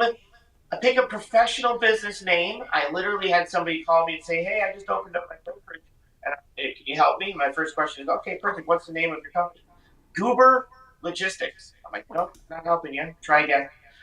Because if you're running a company called Goober Logistics, you're not going to be taken professional by some companies. You know what I mean? You guys hired your logistics, Goober. So think about a professional name. Think about a lot of times you'll see short names, abbreviation, letters, things like that, and you can still open your business and just kind of have it, right? That would be the first thing I would do, and then learn a little bit about business, learn about supply and demand, understand that, and then I would start there because opening up an LLC is fairly cheap. Cheap. And then from there, say, okay. Yeah, I just want to give a little advice on that. Some of these names, man, I would keep it at, if you're gonna add LLC to the end, man, like do Mike Trucking LLC, Mike Logistics LLC. Don't do no more than like 3 or 4. I would say 3 initials. Like some of these guys, it's really bad. Like I've seen somebody put like A.J.L. Like she put all 5 or 6 of her sons like dot after each other, and then Trucking and Transportation LLC. Like it's not that deep, guys. Make it simple. Make it simple. And don't do something like 420 LLC or I've actually had a carrier. Don't do something that's going to be known because you're trying to build a brand, right? You're trying to build a brand. Trucking Out the Trenches LLC. Some crazy stuff, man. But go from that and then say, okay, now I've got this. What do I want to do? And then figure out where you're at and say, okay, if I'm looking to do hot shot, am I looking to do semi? I don't know if he has a CDL, and then go from there. So. All right, let's see this one right here. 35-foot gooseneck flatbed, hot shot, non-CDL, just starting out. I got an insurance quote with Mike scheduled on Monday. Got 2 years in the box truck industry. Best words of wisdom other than what's already been discussed. Okay, so you came from box trucking, you're doing hot shot, kind of did what I did, a little flipperoo. You already got the 35-foot gooseneck trailer. I would have wanted you to get 40 feet minimum. 40 feet would have been. Yeah. I mean, I know you're non-CDL, so you can only go so long. I would say 40 feet is kind of really pushing it, but you can still do that on 7K.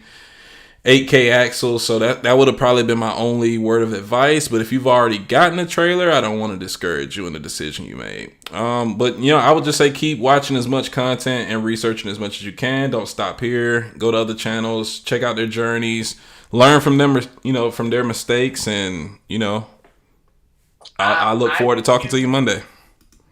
Yeah, Monday's good. So what I would do is, you're going from box truck to hot shot. One of the things that I would learn would be securement. I think Alabama has a coil securement class. Good point, learn Sage. the difference in the chains. Learn what straps, how much certain straps can do a certain amount of weight. Learn what certain chain sizes can do a certain amount of weight. Properly learn how to secure things. Properly learn how making sure that you're properly chaining down. Understand the difference between the securement, because of, hey, this strap is frayed. Can I still use it? No. Things like that. Securement should be the thing you should be focusing on. Heck yeah. As fast as possible. Yeah, you know what it was? That freaking 35-foot threw me off, because I always tell them to go 40 feet. But yeah, you're right. Securement was one of the biggest hurdles I had starting. With box trucking, you got low bars and wired hook. It's easy. Ratchet straps. You know what I'm saying? Right. Whereas hot shot's a completely different beast. With hot shot though, you shouldn't need nothing bigger than 5/16 chains. You can go 3/8, but I mean, for what it's worth, I wouldn't do it. I would do 4 to 8, 5/16 chains, 20 feet long. After a while, you'll figure out you don't really need them all to be 20 feet. You could probably get 410 feet, 420 feet.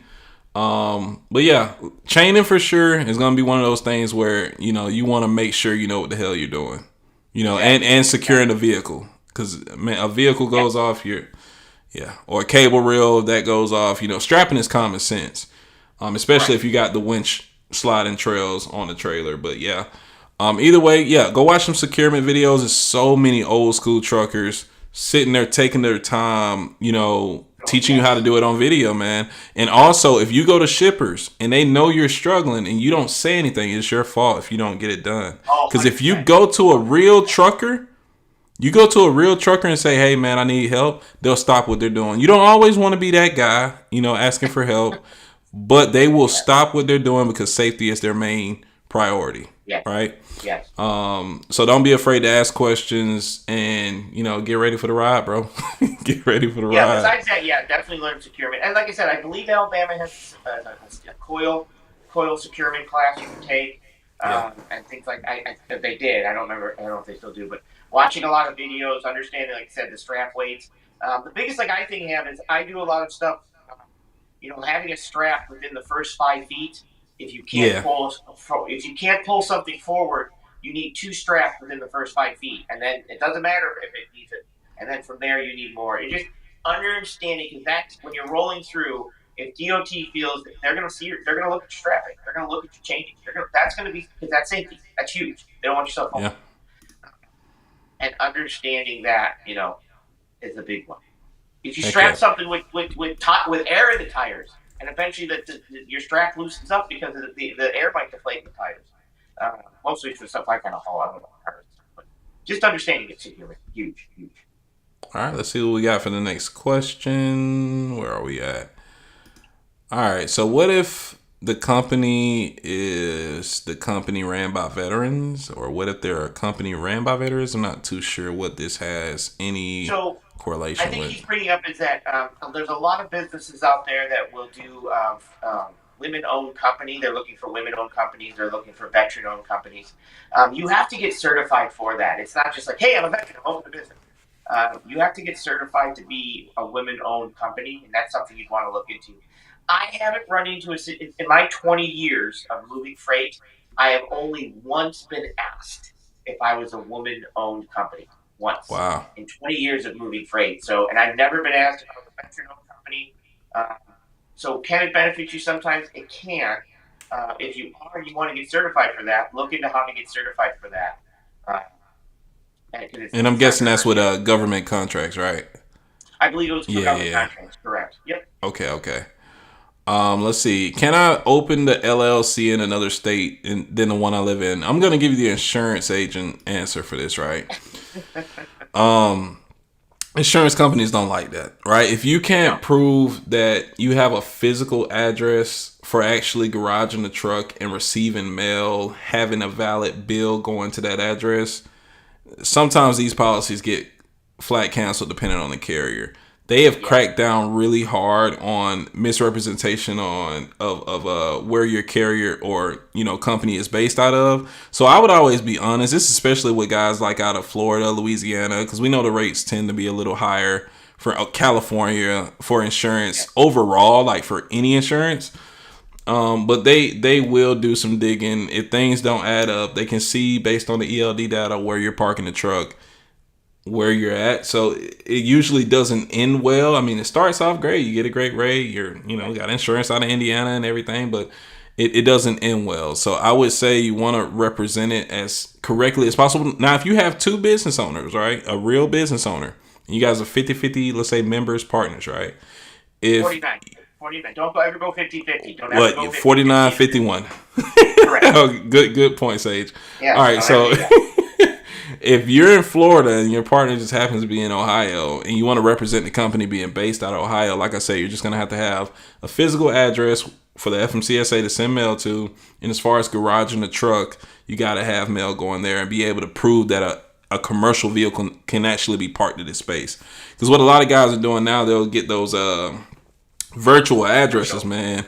Yeah, those virtual addresses, and you can't even, like, they look it up on Google and they see like a freaking car couldn't even be parked in the space of where the building is, and these guys are getting flat canceled, putting all this money up for insurance for the truck, and they don't have insurance, and nobody else will write them with that risk. So just do it right the first time. Don't try to cut corners and finesse, because I promise you, from the insurance side, they'll know. They'll know. And back in the day, you could probably do it. Nowadays, it's not really flying. Oh, we track insurance. Even brokers can see if you're using a VPN. We can see if you're using an IP out of Pakistan. We can see if you're using a virtual address. So yeah, from a broker point of view, we're also going to see if you have these virtual addresses, and it's going to be a flag for moving freight. Just so you know. Hey, that's a good point. I never thought about that. Because you guys could think they're double brokers, like you said. Yeah. Absolutely. Yeah. Virtual Sketchy. addresses you don't like. Yes. Let's see. Oh, man. Wait a minute. I hope I'm not reading this right. I got a 25, and you're non-CDL. I got a 25K, I'm guessing, rated trailer, duly derated to 12K. Oh, man. He derated it for non-CDL? Yeah, but with 12K axles on a hot shot, and those are the ones with the dual wheels, like that's gonna be a heavy trailer, man. Even if your combination weight is 26,000, like that truck and trailer setup's gonna be minimum like 18,000, maybe even 19,000 pounds. So you may be lucky to haul 6,500 pounds. Whereas he has the length, right? Well, he could do lighter loads. Yeah. But you're putting yourself in a tight spot, man. Tight spot. What's your empty weight? Your empty weight? I would love for him to comment that down. But I had a dually in a 22. No, I had a 25 GN. I would say my gross weight with all equipment empty was probably close to 18ish. So I mean, he's pretty heavy for non-CDL, and I think I was over 18. You might want to find some oversized and some fiberglass and plastic type stuff. Not saying it's the worst case in the world. Not all loads are 9,000 to 10,000 pounds, but you just want to be careful when it comes to loading that trailer, man, and going through those weight scales. Yeah. Let's see this one right here. This is more of a business question. How do I pay myself as an employee through my LLC? Is this on another one of your videos, like for tax purposes, or how much do I put aside for taxes? No, I always tell guys to hit up a tax professional or download QuickBooks and do more research on the actual business side of it. But as far as how you can do it, like I said, QuickBooks is probably the number one app for small business owners. and I would just look up more advice from a tax professional because I'm just not one. Yeah. And I don't want to give you any advice on that. I had tax professionals if you want one. Also, you can hire a payroll company that can do stuff like that. But I would hire bookkeeping expert. Professional. And we can't talk taxes because we are not tax professionals. And that's exactly. One thing. It's like insurance. You can't talk insurance unless you're an insurance professional. You can't talk taxes if you're unless you're a tax professional. And I've been saying this for the last over 4 years. Like I want to help you guys as much as I can, but I don't want you guys saying like, "Oh, you told me to do it this way," and you screw up your taxes. Like that's federal, man. So I'm gonna just pass it on and say, "Hey, do what you do." Let's see what we got right here. Thank you both so much. I have oil field and wind farm experience. Have moved plenty of equipment. That's what's up, man. And like I said, I didn't want to discourage you about that 25K GN trailer. It's just that's really pushing it as far as non-CDL weight. Yeah, so a lot of things that you're going to probably looking to move would be pipe. You could hit up me. You can hit up pipe. You can hit up fiberglass tanks because a lot of oil fields going to do fiberglass pipe, things like that. So if you're in that oil field, I think you're obviously a hot shot.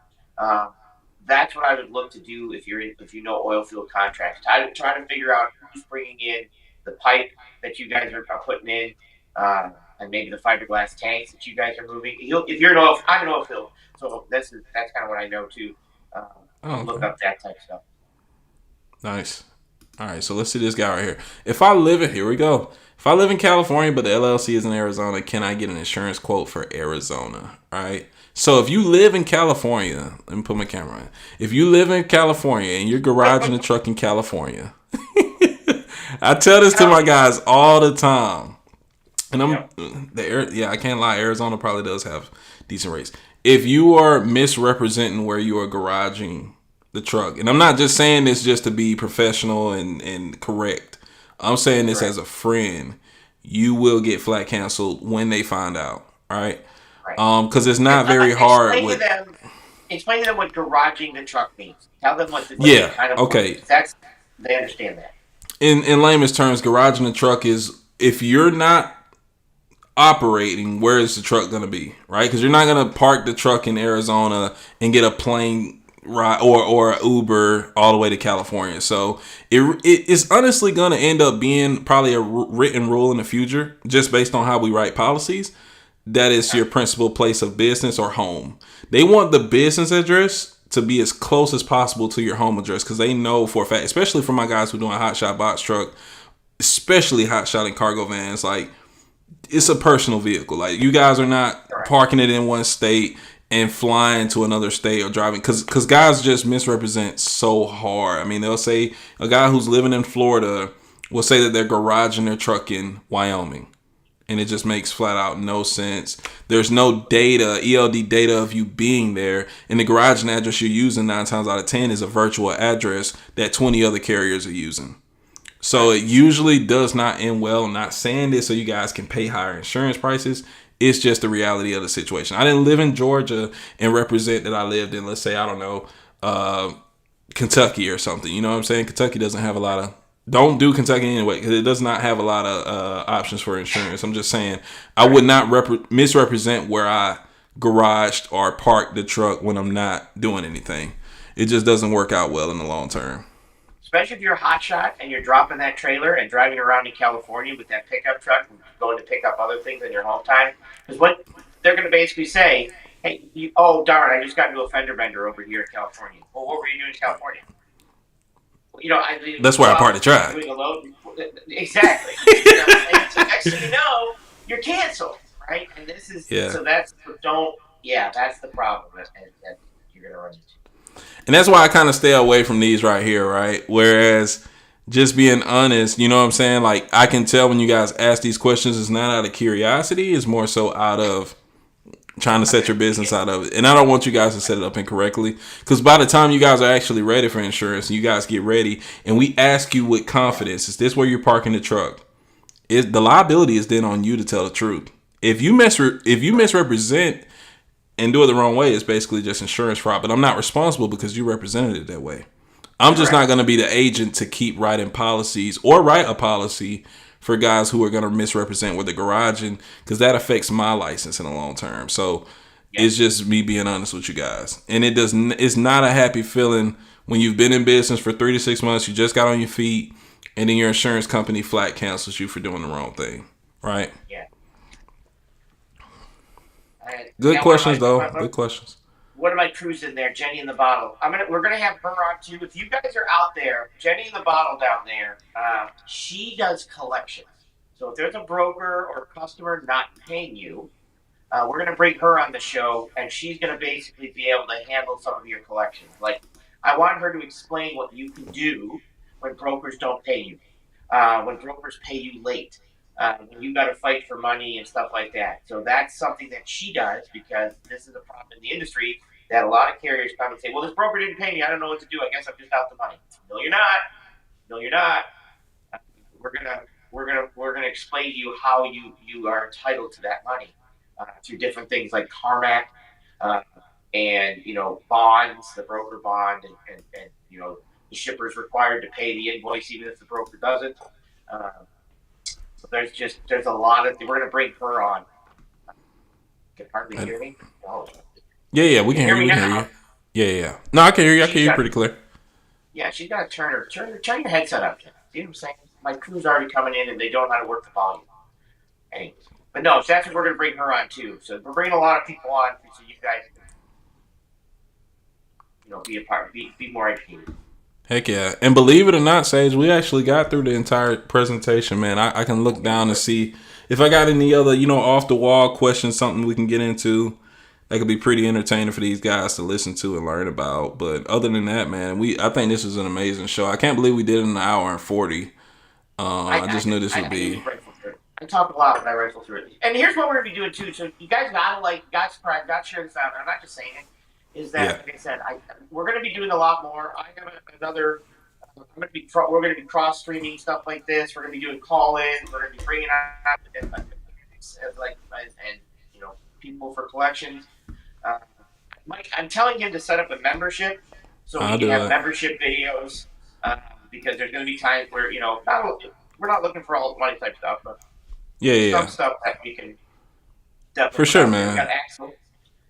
We got Axel in the building, man. I really want Axel on at some point to help with the cargo van space because I can, I'm pretty diversified to talk about box trucking and hot shot as far as middle mile, dock to dock, whatever it pertains to them and Amazon Relay and stuff like that. But when it comes to cargo vans, I'm a little, I'm not really, too into that, right? I'm not in that sector. So I would love Axel's, knowledge, honestly, on that lane and, bring that to my subscribers too. We're over 30 people though, man. We got 37 likes. Yeah, they sound like I'm in a box. I just turned up my microphone. It must be the processing through Ecamm. Ecamm is weird, man. How do I sound? I haven't heard him say anything on mine. I don't know but you sound fine to me. I don't know. That's the problem. I don't know. We're gonna work this through. I'm gonna have them. I'm gonna show them. We're gonna do some better streaming. You watch. We're gonna hook stuff up to Rodecaster and everything else. Yeah. I know Mike right now has a Rodecaster, a microphone, and a Stream Deck, but he hasn't hooked it up yet. For the love of God. I don't know. Yeah, man. I don't even want to say lazy is the word, man. I'm 26, but you would swear I'm freaking 50. Like, I just can't. No offense, H. Yeah. I just can't. I just can't freaking get this technology stuff down, and you just loud and clear, Mike. Okay. But no, I just think that we have a lot of knowledge in the industry. A lot of people are going to be bringing up, and I just think that that's kind of what's needed out there. Heck yeah! Sounds great. You sound a little quiet. Thanks, Art. I'm up all the way now, so it's got to be Ecamm. It's Ecamm for sure. It's probably me. I probably didn't tweak the settings correctly. This is my first time doing Ecamm with a guest, so it may have been on me. But yeah, if you want, man, we could close it out at 2 hours. Let's say we do another 20 minutes, just Q&A, open it up for guys to ask questions. What's good, Costa, man? I know you came over from Martin and Mentor. I don't know if you're familiar with Costa, man, but he has a lot of industry knowledge too. Not sure if he's. Oh man, it's amazing. That's really good. All right, I found out the problem, guys. I found out the problem on my end. What was it? Ecamm was pulling my sound from not from this mic. It was not on this mic. Wow, this whole time I thought it was a mic. That's on me. Yeah. So for some reason. Yeah, we're good now. We're good now. Thank you, guys. Thank you, guys. Ah, dang it. That's on me, man. Because, this is my first time even having a Beats on and doing like headphones. And now I was like, maybe it's just the Beats. All right. Wow. So it was pulling from one of my cameras. I don't know which camera because I've got a couple. But it was pulling from a camera. Now it's pulling from this. God dang it. And that camera's solid, though. If it's all the way back there and it still is picking you up. Yeah, but way clearer. Way clearer. So now I've turned myself way up. All right, perfect. We're good now. We're good now. We got it hammered out. Yeah. Shoot, man. What do you want to speak on as far as let's say what do you think will impact rates other than tariffs in the short, middle term, or long term? Think anything else really has a hard impact on rates, or something we need to be looking out for, like a world war or something? I don't know. Let me. What's going to impact rates? So obviously tariffs are going to impact rates big time. Yeah. It is not. I don't know what it's picking up. Y'all think it's still picking something up? It sounds pretty clear to me. Yeah, but when I tap on my thing, hang on. Yeah, I'll just go into something. Let's see. I'll pull up something a little earlier since we got some newer guys on right now. Let's see. We got tariffs right there. Did we go over this? I don't know what it's picking up for my. Unfortunately, I don't know what mic it's working on. So. No, it's strong right now. It's got to be. Oh, you think it's your headset then? I don't know. I don't know what mic it's picking up. I know we're doing test runs. We should have. Sounds perfect now. All right, we're just gonna go with it. Yeah. I don't know what it's picking up. All right. Obviously, tariffs are gonna affect your rates, big time because of rates are. Here's some stuff I want to talk about real quick. Understand that rates are based on supply and demand. Okay, so it is based on freight volumes. If there's a lot of freight in the area, then. You're so quiet. You're much clearer, but so quiet. I can't crank it up anymore. I hate Ecamm. I'll show you how to do it better next time. I got you. It's supply and demand. So you want to understand that when you're going to places like Colorado, if there's not a lot of freight coming out, you're not going to get a good price coming out. So what I used to do, how I used to run was north-south, Texas, Indiana, Mississippi, and heading up to Indiana and then back down again. So that's pretty much how I ran most of my freight. So that you've got to learn lanes. You've got to learn, basically where you get the most money from, and that way you can focus on those lanes. And that the only way you can do that is keeping track of your info, keeping track of which lane, how much you're making, and everything else. Do you think open deck is still, as far as like if a guy had an open opportunity, he was pretty healthy to do either lane, like drive in, box truck, or hot shot or flatbed, still go into the open deck space? Yeah. I think open deck is still going to be a key factor, right? There's still going to be obviously there's going to be some manufacturing. Okay, there's the comments. There's going to be, oh, you know what? Hang on. Let me try that. There's definitely going to still be manufacturing of goods and things like that. We are still investing. A lot of the investing is into different type of, obviously, like AI and data centers, things like that. What about that then? Do you think automation will have any impact on what you do as an individual broker? Yeah, I think that automation is going to. So one of the things that brokerages are looking at is they tried to go full AI and it didn't work well, right? Some of those guys went under. But what they did learn is that it's called Industry 5.0. So obviously Industry 3.0 was, the Industrial Revolution, and then we went into the Tech Revolution. So Industry 5.0 is more of using AI to make my life easier, so that I can better provide for my carriers and my customers, right? If I don't have to dispatch, if I don't have to do some of this other stuff, I can better provide sales services for my customers, more value for my customer, and more value to my carriers. Like it's my job to provide value to my carriers, right? I know a lot of brokers don't do it like this because they're scumbags, and I hate brokers, and I am one. But I'm a good broker, right? And well, everybody thinks they're a good broker. No, I actually am. So I need to provide value to my carriers, and that's kind of one of the things that a lot of brokers aren't doing. But carriers also have to understand that when you find a good broker, you need to continuously sell yourself to that broker. You need to be in their face. You need to be doing things like that.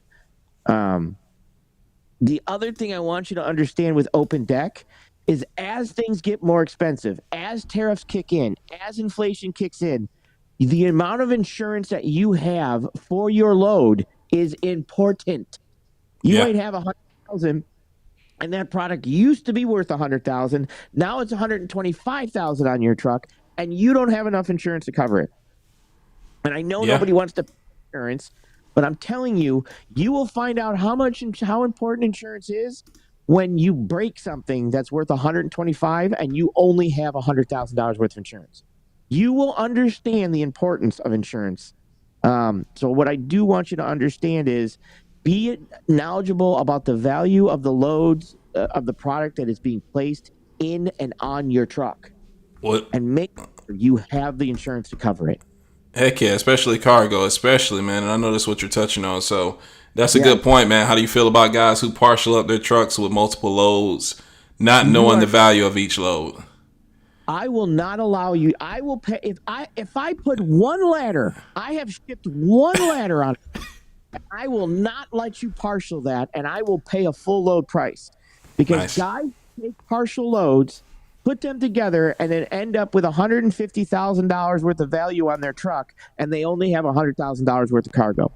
And which piece is not going to get paid? Because it ain't going to be mine. My piece is going to be paid, right? And that's why I don't ship. Like if I give you a hot shot of load and it's a ladder, I'll pay you $225 a mile for a ladder before I'll let you partial. Because I can't risk, even though the ladder's not worth that much.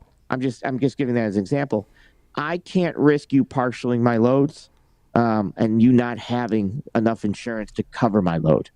And a lot of drivers don't understand that. So realize that as prices go up, as tariffs are on, as the value of loads go up, you're going to want to make sure you have insurance to cover that. And that's coming from 2 insurance agents now. 1,000%. But I do know this though, and I know you're on the broker side. Look, Sage, you can't put a seal on a hot shot. You can't put a seal on a flatbed. Can't put a seal on a hot shot. I tell them to put danger tape across it. That way we know. Danger tape.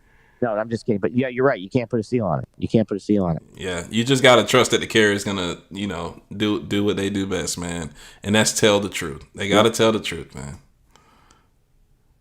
Yeah. Let's see if we got some more questions. Let's see what Costa has to say. If you haul more than the value of the load, they will deny your entire claim. You won't even get that $100K. So that depends. That's tough. That's depends. Yeah, I think that depends, man, because I think they'll pay out. Right. Somebody's gonna pay out. Right. Somebody's gonna pay out because insurance is bound to pay out. Right. Yeah. Now, if there's a there, that's different. So you have to read your insurance contract, but to indemnify. To indemnify, right. So I have to pay. You can't get rich off insurance, but we can indemnify you, right? So they're going to pay something. Somebody's going to get paid, and they might split it or they might figure it out. That becomes an insurance fight, basically, just so you know. That becomes an insurance fight, which you don't want that fight. But somebody's going to get paid for something usually, just so you know, because they are required to pay if you have insurance, unless there's some, clause or endorsement or in your insurance. And I misspoke there. Indemnifying is more so based on actual cash value for light vehicles. So if a guy has, let's say if he has a truck that's worth $10,000, but he wants coverage for his truck for $50,000, so he goes and totals that $10,000 truck that had a $50,000 stated value and is expecting a $50,000 payout. But the insurance company is just there to indemnify you based on the actual cash value of the truck. Correct. Can't make you rich. They can just indemnify you. You don't get rich. You just get indemnified. Bring you back whole, not to get rich. Hey, we're gonna be nice in the comments, Axel. No bad words towards people, man. Kirk is cool. All right, let's see. million for funding on their mortgages. I know. Axel's in my Discord. I talk to Axel all the time. Yeah. Unfortunately, we talk. No, I'm just kidding. I like Axel. We got up to 40 likes. Been a while since we did that, right? And don't go live often. Let's see if we got some questions rolling in, man. We got a lot of interaction coming in now. Any questions? Yeah, you got to. Let's see what we got. You got a super chat. Oh, super chat, man. Hold on.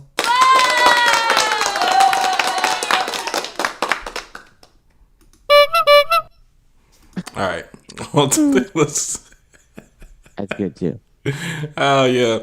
All right. The biggest thing we are seeing now when an owner-operator signs up with the carrier is not putting them as a driver on their policy.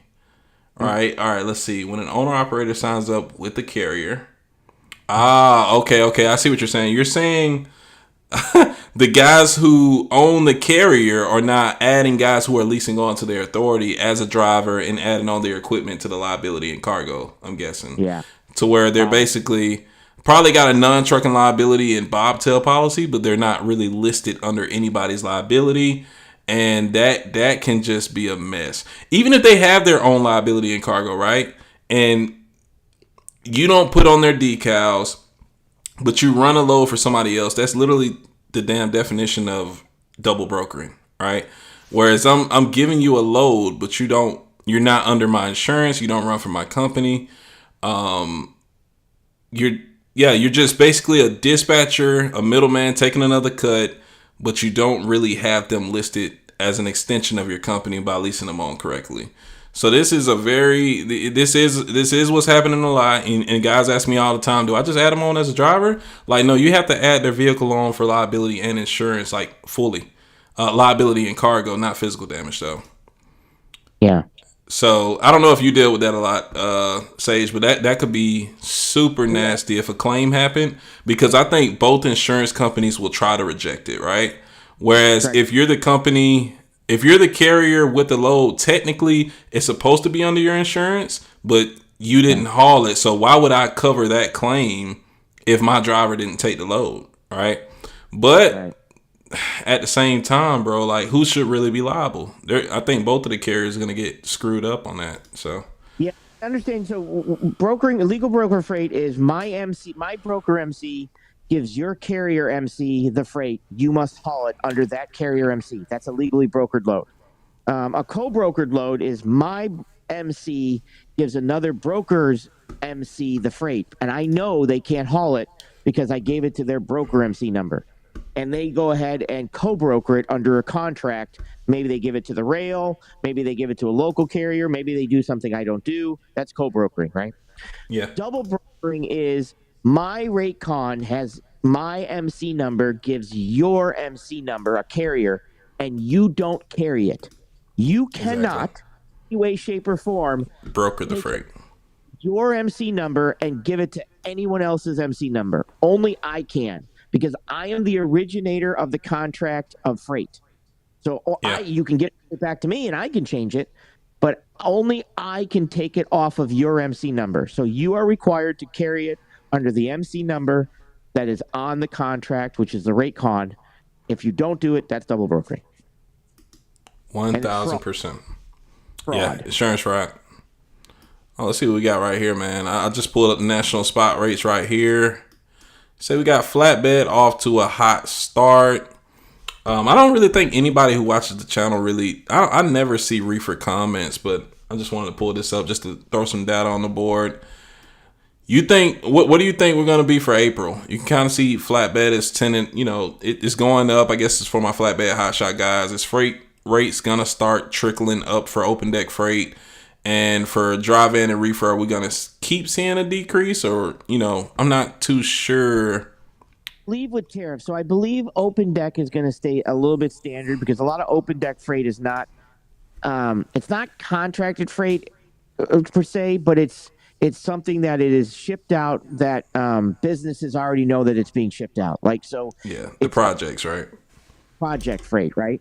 It all depends on tariffs and how hard he pushes from tariffs. We have consumer confidence. If consumer confidence drops, you're going to see less in van. If people are, pulling back and eating, rice and beans, you're going to see less in reefer. But you will have, obviously, we have produce season, right? Produce season is going to start, so you're going to probably see a little bit more in reefer. Yeah. Unfortunately, we hope that not everybody's been deported, and we have some people out there able to pick the crops. But that's kind of what you're looking at. So I think flatbed freight is going to constantly stay somewhat consistent. I believe van freight could dip down with tariffs, and reefer freight. I think it's going to be consistent or maybe a little bit of a dip. Because we had such a long winter. Like it just snowed for me today in Maine, so it's still snowing up here. So I would do that. I would go with that.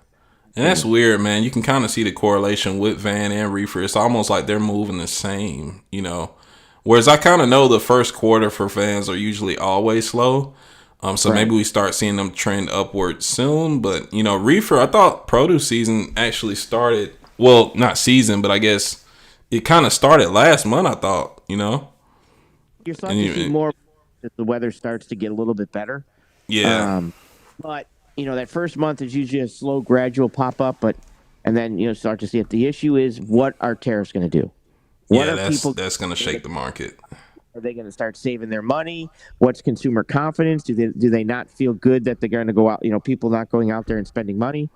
That type stuff. Oh, yeah. Well, shoot. It looks like a lot of guys are freaking, dropping out. We got 41 likes, though. Anybody new, go ahead and drop a like. Other than that, though, I guess we'll just wrap it up in the next 10 to 15 minutes. Let's get some questions. Our last questions. The company needs to see the driving record of the actual driver. Yes. Yep. I bet if I've been missing some. Didn't want to put up some of these things because they're defamatory, and nobody's here to protect themselves, so I don't want to, Well, Axel can get out of control sometimes. Can get out of control. Besides that, it's just like I said. We'll be doing hopefully be doing a lot more. I'll get the mic thing worked out. Yeah. Because I'm hearing my mic and he's hearing my mic, so I don't know what you guys are hearing.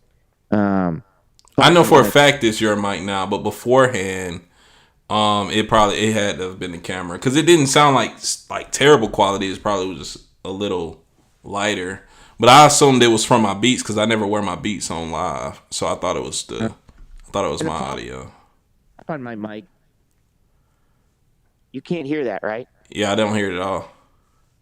And you should be hearing that. So I don't know. I don't coming through right now, but on my side, it says it's coming through my mic. Okay. On you know what though? I might have made it like a non-echo. I took off like an echo sound or something, and that might have screwed it. I don't know. Oh, then for the love of God. Yeah, I just messed with settings, but you sound very clear now, way more clear than earlier, and I just should have asked before the stream. We'll get it.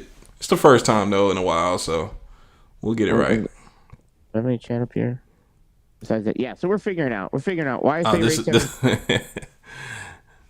why spot rates haven't gone up in over 10 years. All right, in over 10 years they have gone up. In over 10 years. Obviously, during COVID, they went up, right? That was one of the best money you could ever make. That's been under 10 years. All right. So why spot rates haven't gone up? Okay, we can do it. Let's take out COVID. Here we go. Speed version. Rates are based on supply and demand. Right? So the more freight that's out there, the less trucks, the more they pay. So, freight has moved from moving from China and going from China. It's now being shipped more from Mexico and Canada. As we ship from Mexico and Canada, we lose volume of freight because it used to move a lot by LTL, yellow trucking, and we used to move it by rail, and then we'd break it down and move it into the middle of the country, and then the middle of the country would break it down and ship it to the east and the west, stuff like that. So. Yeah. Even understanding NAFTA and the new USMCA, right now, if more freight is moving from Mexico and Canada, Mexican carriers can take it into the United States, grab it, and go back. That's going to eliminate some of the jobs with the Mexican carriers coming in. You also have a lot of rail service that is coming in from there.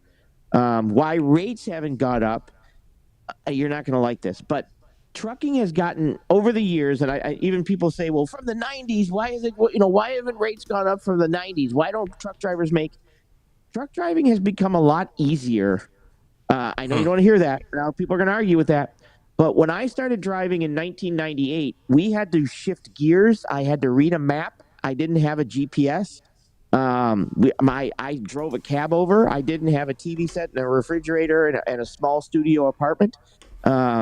We didn't have a lot of these other things as we make truck driving easier and easier with automatics, with GPS, with I didn't have any sensors that told me I was driving out of the lane, right? So basically, the easier you make truck driving, the more people that come into truck driving, you now are bringing in more of that capacity to come in and drive these trucks. It's not based on supply. So it's not supply and demand. So that's a great question that he asked right there too. But basically, so you're basically saying the barrier of entry is just so low at this point, and the skill of being a trucker is just not there anymore. Correct. Yeah. So just think about it. Any job that is made easier and easier and easier and easier, we don't pay more money for, right? If you are in a job that automation is doing 30, half of the job that you're doing, why are they don't pay as much money anymore as the job gets easier and easier to do. Like when you're not shifting gears, right? You're not, your engine's downshifting for you. You don't have to worry about missing a gear going down a hill and ending up in a thing, right? So that's a lot of, okay, so explain why I love these questions. Yeah, that's a great question. Have brokers' gross income increase 18% average over the same time? Okay, I can explain that. Brokers have now moved into a field of logistics, right? They've actually moved into the field of logistics. So they're not just brokering your trucking freight. A freight broker could be handling everything from freight from Mexico, from Canada, cross-docking, tariffs. They now have 3PLs and 4PLs. So they're handling warehousing, they're handling rail spurs, they're handling stuff coming in from China, they're handling the ports. So if I were to go to you and say, hey, I have something I have to get from China shipped to me, could you do that? Probably not. But freight brokers have now come to the part that they have to handle all of the dispatching of the truck, including warehousing, including rail services, including air services, including container services, overseas services. So freight brokerages have taken on more aspects of the industry as truck driving has truck drivers have to do less in the industry.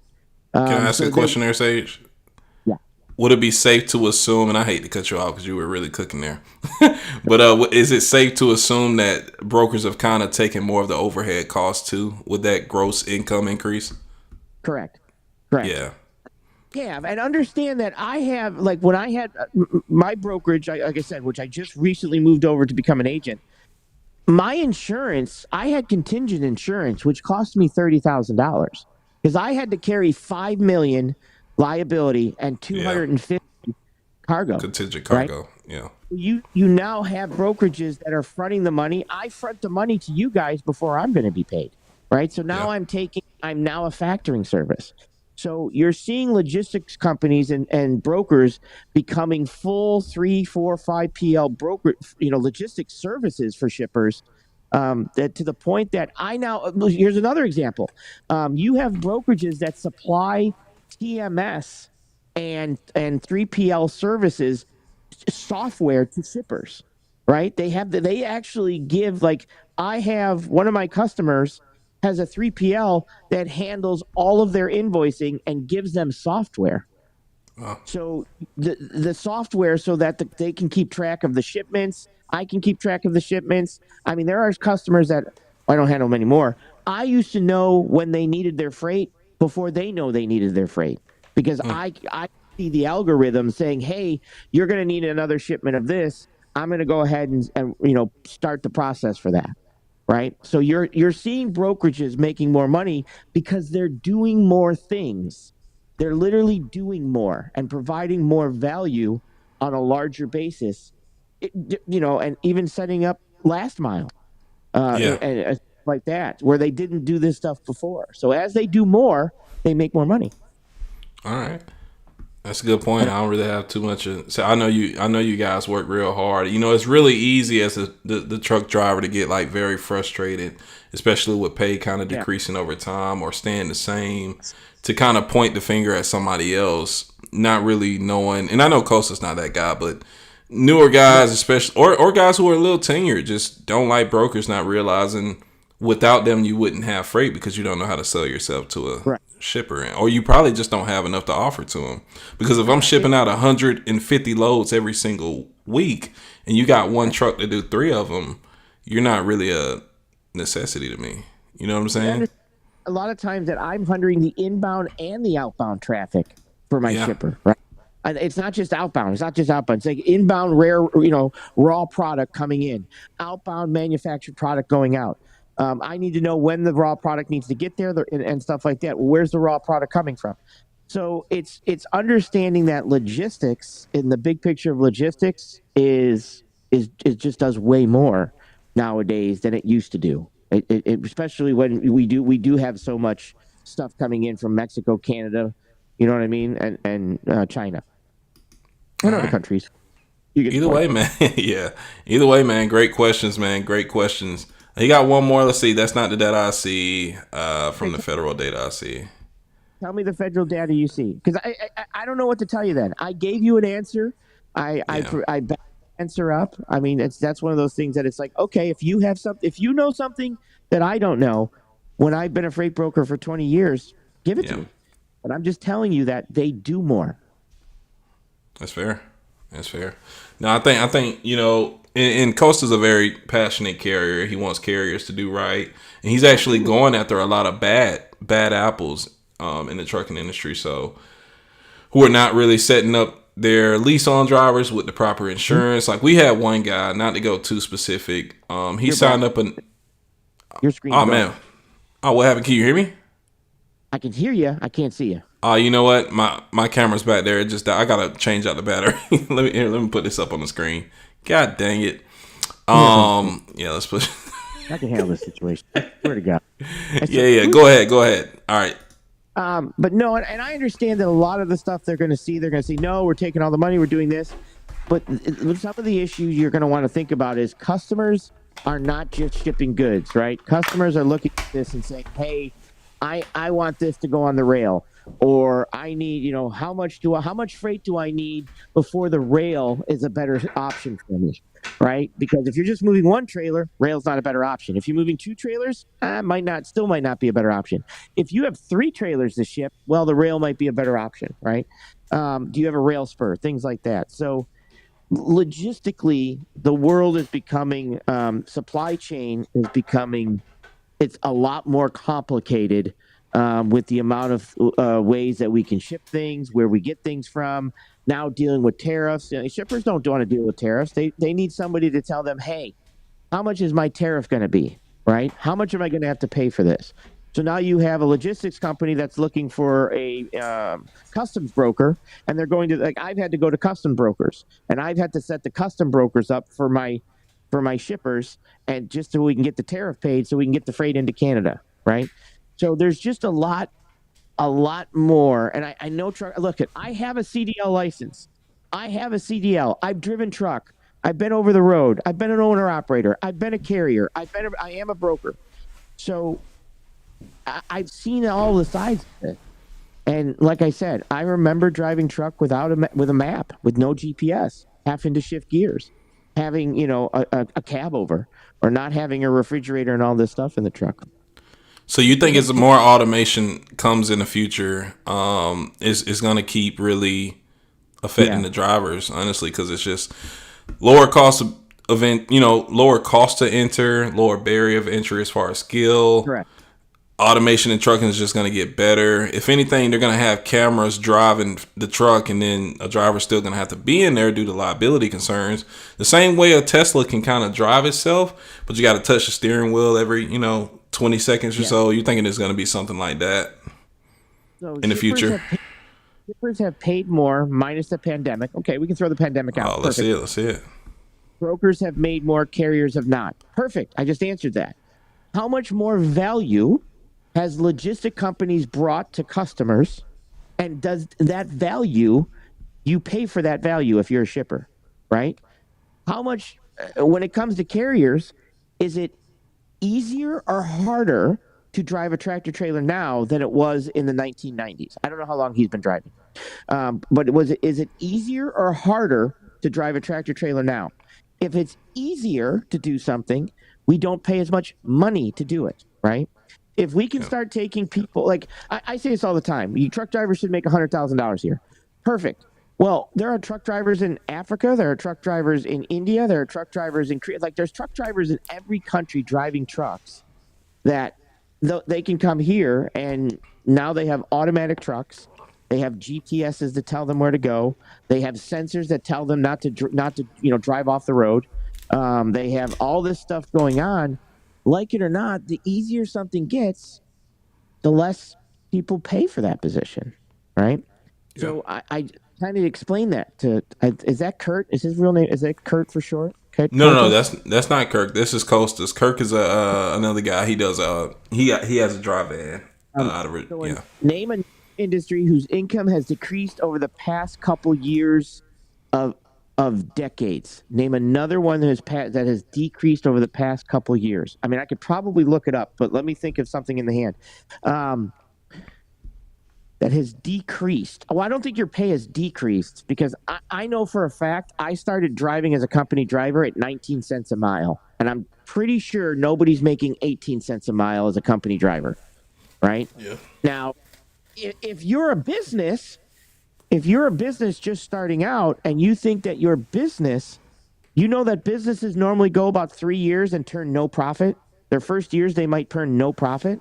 Like lots of businesses, if you're basing it on business, if you're a business and you're not growing your business, that's your fault. Like your job is not to be a one truck business and think you're going to make, 50 truck money, right? Your business, the reason you started a business was not just to make more money, was to grow into making more money, right? Because if you're a business and you're a one truck operator, you're taking a loss, because that is not the goal of a business. The goal of the business is to say, because you're still just a truck driver. You're just a truck driver at this point, right? So your goal as a business is to bring 2 trucks on, 3 trucks on, open a brokerage. So if you're a business saying, I'm making the same amount of money that they did back then, well, that's because you're running your business wrong. The purpose of your business is to grow your business, to expand, not just to say, not just to think that you're going to instantly make more money. Yeah, either that or you could specialize into a, RGN, flatbed, open deck, into something that's more difficult, right?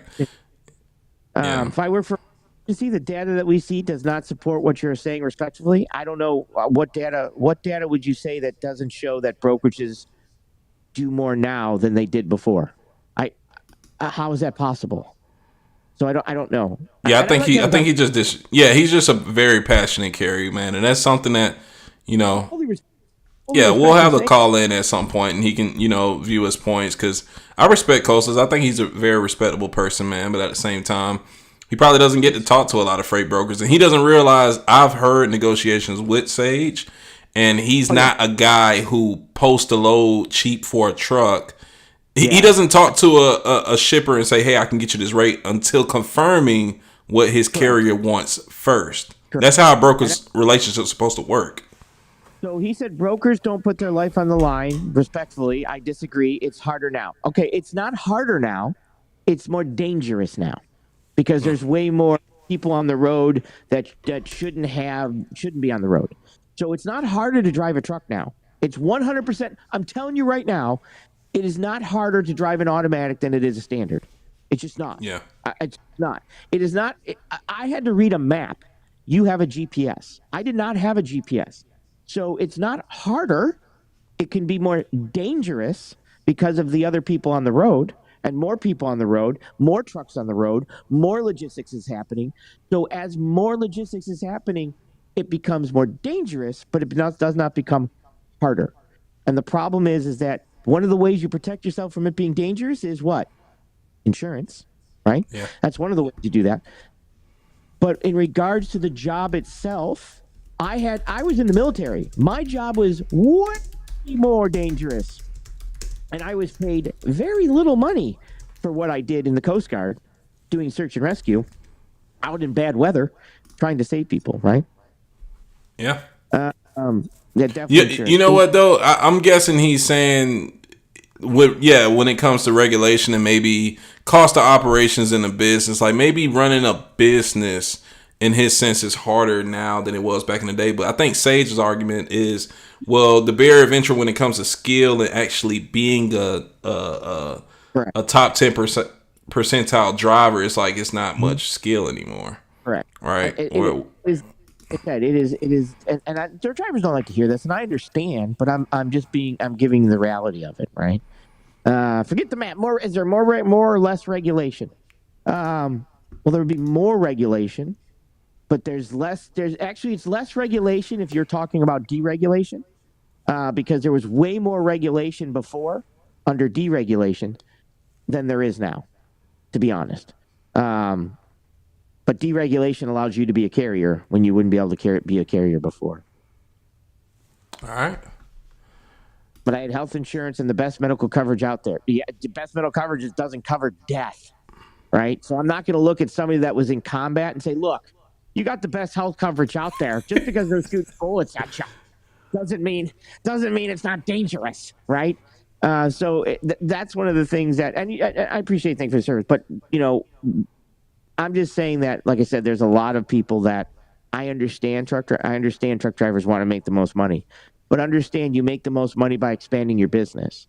Yeah, or specializing. If you're just going to be out there pulling a van and expect to be paid $50, a mile, well, that's not going to happen. Yeah, at least specializing to hazmat or something. Right, unless it's $50 a mile.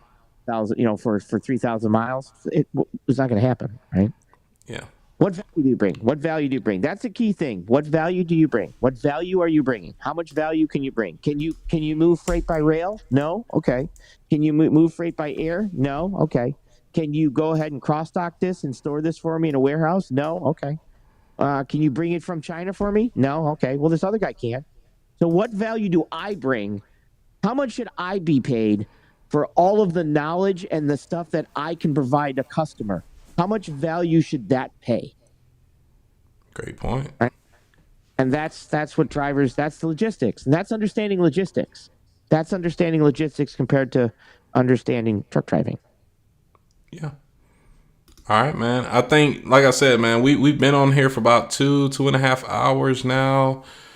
Sales pretty good. Had a few hiccups, man. We're gonna work on this. Like I said, Mike needs to do better with technology setup. I gotta learn how to use this Roadcaster and Stream Deck. But we got some fun stuff coming in the future.